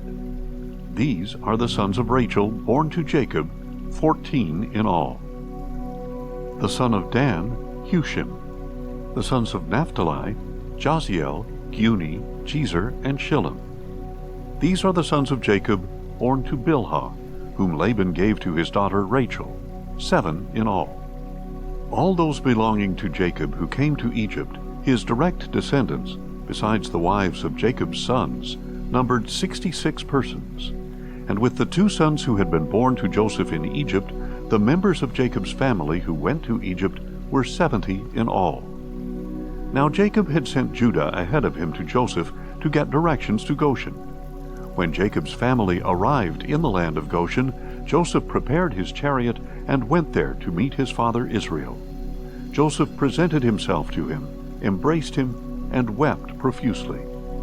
Then Israel said to Joseph, "Finally I can die, now that I have seen your face and know that you are still alive." Joseph said to his brothers and to his father's household, "I will go up and inform Pharaoh. My brothers and my father's household from the land of Canaan have come to me. The men are shepherds. They raise livestock, and they have brought their flocks and herds, and all that they own. When Pharaoh summons you and asks, 'What is your occupation?' you are to say, 'Your servants have raised livestock ever since our youth, both we and our fathers.' Then you will be allowed to settle in the land of Goshen, since all shepherds are detestable to the Egyptians."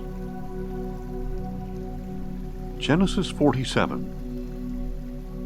So Joseph went and told Pharaoh, "My father and my brothers, with their flocks and herds and all they own, have come from the land of Canaan and are now in Goshen."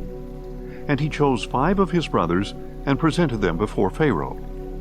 "What is your occupation?" Pharaoh asked Joseph's brothers. "Your servants are shepherds," they replied, "both we and our fathers." Then they said to Pharaoh, "We have come to live in the land for a time, because there is no pasture for the flocks of your servants, since the famine in the land of Canaan has been severe. So now please allow your servants to settle in the land of Goshen." Pharaoh said to Joseph, "Now that your father and brothers have come to you, the land of Egypt is before you. Settle your father and brothers in the best part of the land. They may dwell in the land of Goshen. And if you know of any talented men among them, put them in charge of my own livestock." Then Joseph brought in his father Jacob and presented him before Pharaoh, and Jacob blessed Pharaoh. "How many years have you lived?" Pharaoh asked. "My travels have lasted 130 years," Jacob replied. "My years have been few and hard, and they have not matched the years of the travels of my fathers." Then Jacob blessed Pharaoh and departed from his presence. So Joseph settled his father and brothers in the land of Egypt, and gave them property in the best part of the land, the district of Ramesses, as Pharaoh had commanded. Joseph also provided his father and brothers and all his father's household with food for their families. There was no food, however, in all that region, because the famine was so severe. The lands of Egypt and Canaan had been exhausted by the famine.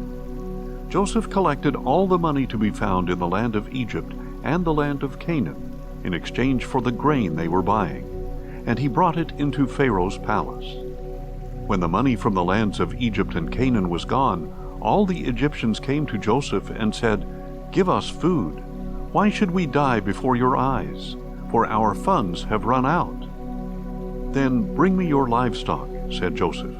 "Since the money is gone, I will sell you food in exchange for your livestock."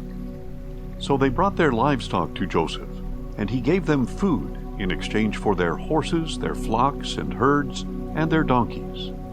Throughout that year, he provided them with food in exchange for all their livestock. When that year was over, they came to him the second year and said, "We cannot hide from our Lord that our money is gone, and all our livestock belongs to you. There is nothing left for our Lord except our bodies and our land. Why should we perish before your eyes, we and our land as well? Purchase us and our land in exchange for food. Then we, along with our land, will be slaves to Pharaoh. Give us seed that we may live and not die, and that the land may not become desolate." So Joseph acquired for Pharaoh all the land in Egypt. The Egyptians, one and all, sold their fields because the famine was so severe upon them. The land became Pharaoh's, and Joseph reduced the people to servitude from one end of Egypt to the other. However, he did not acquire the priest's portion of the land, for it had been given to them by Pharaoh. They ate the rations that Pharaoh supplied, so they did not sell their land. Then Joseph said to the people, "Now that I have acquired you and your land for Pharaoh this day, here is seed for you to sow in the land. At harvest time you are to give a fifth of it to Pharaoh, and 4/5 will be yours as seed for the field and food for yourselves and your households and children." "You have saved our lives," they said. "We have found favor in our Lord's eyes, and we will be Pharaoh's servants."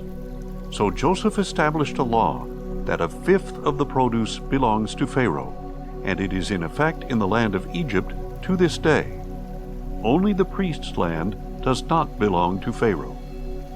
Now the Israelites settled in the land of Egypt in the region of Goshen.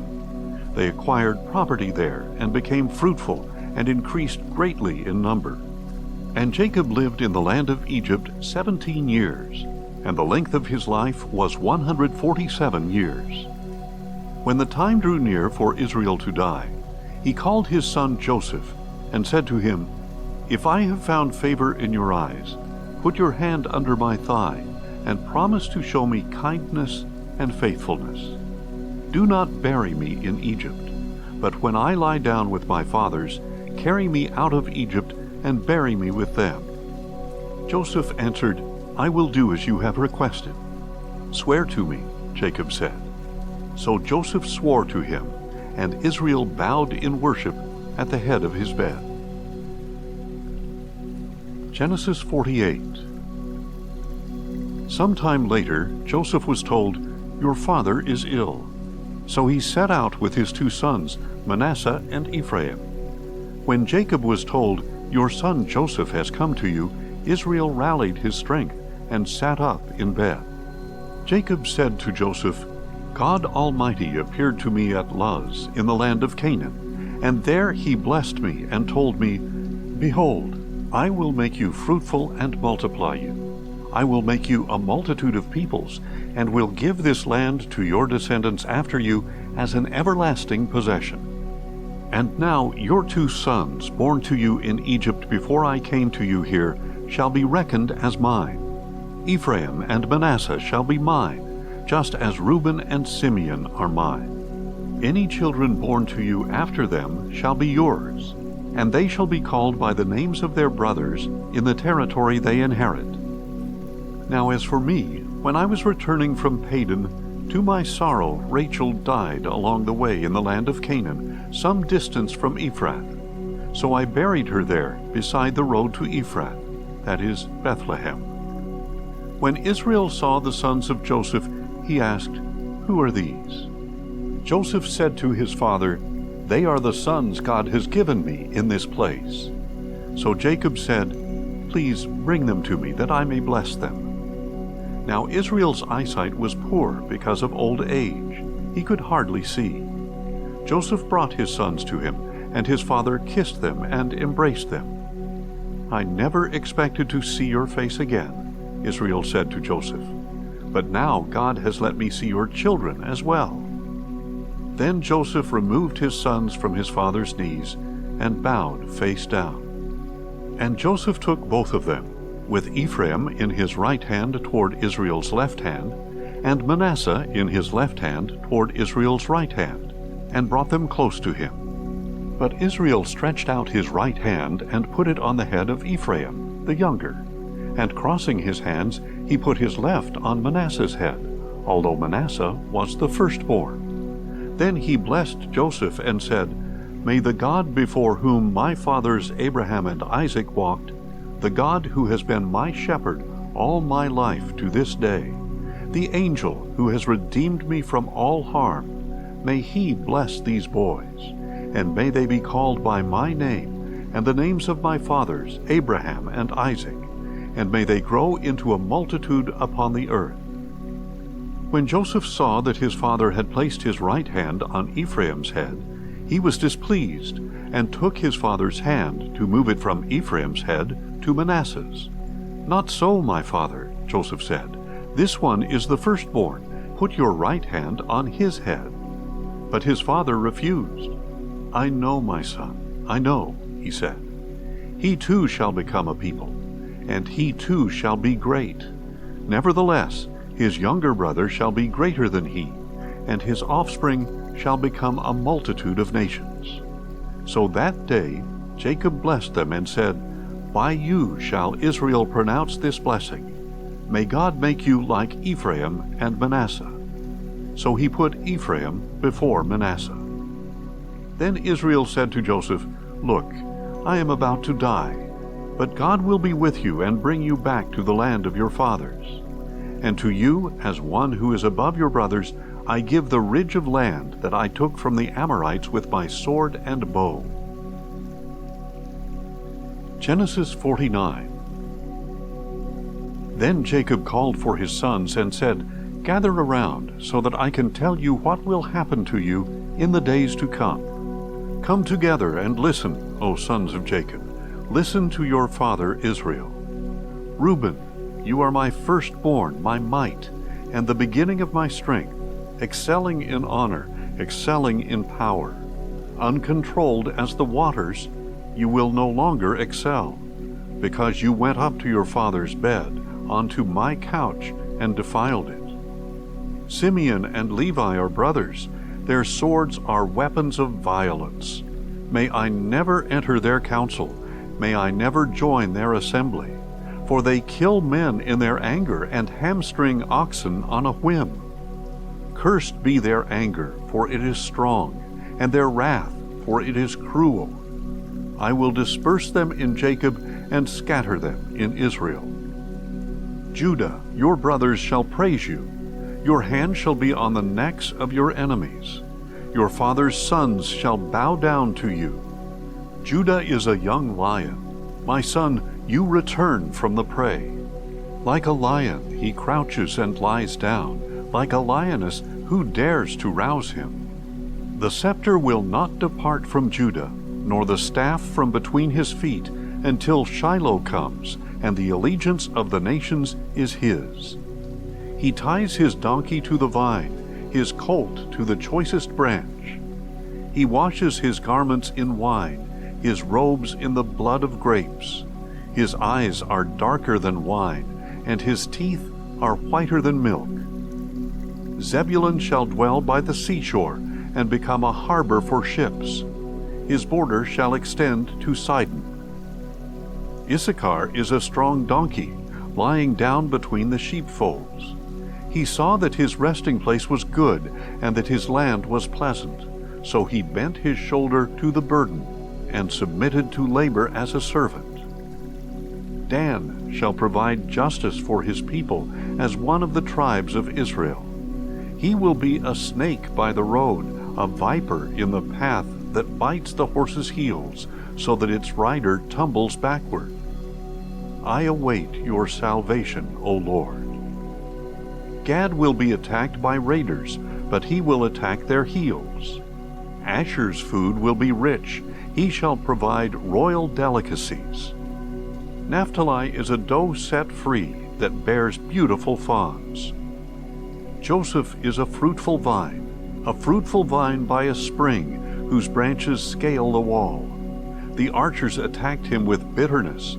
They aimed at him in hostility, yet he steadied his bow and his strong arms were tempered by the hands of the mighty one of Jacob, in the name of the shepherd, the rock of Israel, by the God of your father who helps you, and by the Almighty who blesses you, with blessings of the heavens above, with blessings of the depths below, with blessings of the breasts and womb. The blessings of your father have surpassed the blessings of the ancient mountains, and the bounty of the everlasting hills. May they rest on the head of Joseph, on the brow of the prince of his brothers. Benjamin is a ravenous wolf. In the morning he devours the prey. In the evening he divides the plunder. These are the tribes of Israel, 12 in all. And this was what their father said to them. He blessed them, and he blessed each one with a suitable blessing. Then Jacob instructed them, I am about to be gathered to my people. Bury me with my fathers in the cave in the field of Ephron the Hittite.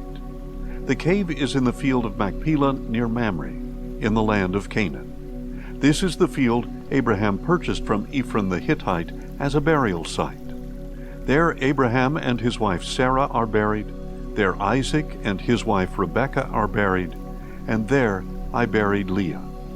The field and the cave that is in it were purchased from the Hittites. When Jacob had finished instructing his sons, he pulled his feet into the bed and breathed his last, and he was gathered to his people.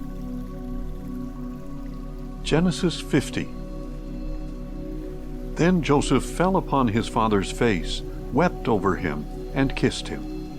And Joseph directed the physicians in his service to embalm his father Israel. So they embalmed him, taking the 40 days required to complete the embalming. And the Egyptians mourned for him 70 days.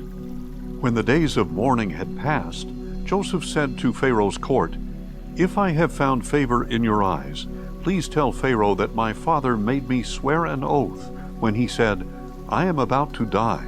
You must bury me in the tomb that I dug for myself in the land of Canaan. Now let me go and bury my father, and then return. Pharaoh replied, Go up and bury your father as he made you swear to do. Then Joseph went to bury his father, and all the servants of Pharaoh accompanied him, the elders of Pharaoh's household, and all the elders of the land of Egypt, along with all of Joseph's household and his brothers and his father's household. Only their children and flocks and herds were left in Goshen. Chariots and horsemen alike went up with him, and it was an exceedingly large procession. When they reached the threshing floor of Atad, which is across the Jordan, they lamented and wailed loudly, and Joseph mourned for his father 7 days. When the Canaanites of the land saw the mourning at the threshing floor of Atad, they said, This is a solemn ceremony of mourning by the Egyptians. Thus the place across the Jordan is called Abel Mizraim. So Jacob's sons did as he had charged them. They carried him to the land of Canaan, and buried him in the cave of Machpelah in the field near Mamre, which Abraham had purchased from Ephron the Hittite as a burial site.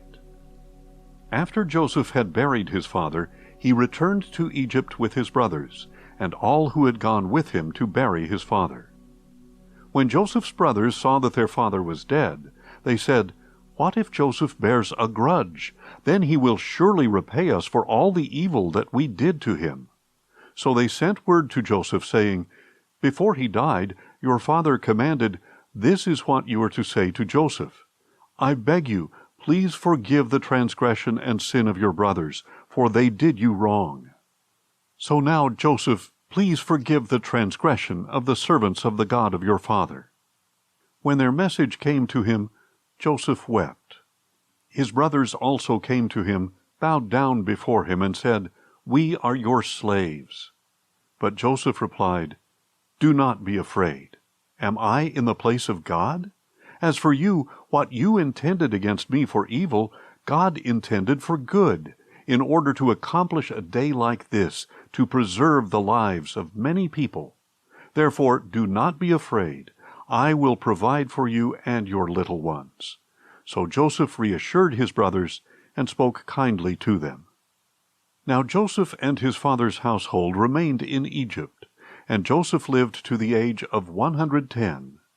He saw Ephraim's sons to the third generation, and indeed the sons of Machir, son of Manasseh, were brought up on Joseph's knees. Then Joseph said to his brothers, I am about to die, but God will surely visit you, and bring you up from this land to the land he promised on oath to Abraham, Isaac, and Jacob. And Joseph made the sons of Israel take an oath, and said, God will surely attend to you, and then you must carry my bones up from this place. So Joseph died at the age of 110, and they embalmed his body and placed it in a coffin in Egypt.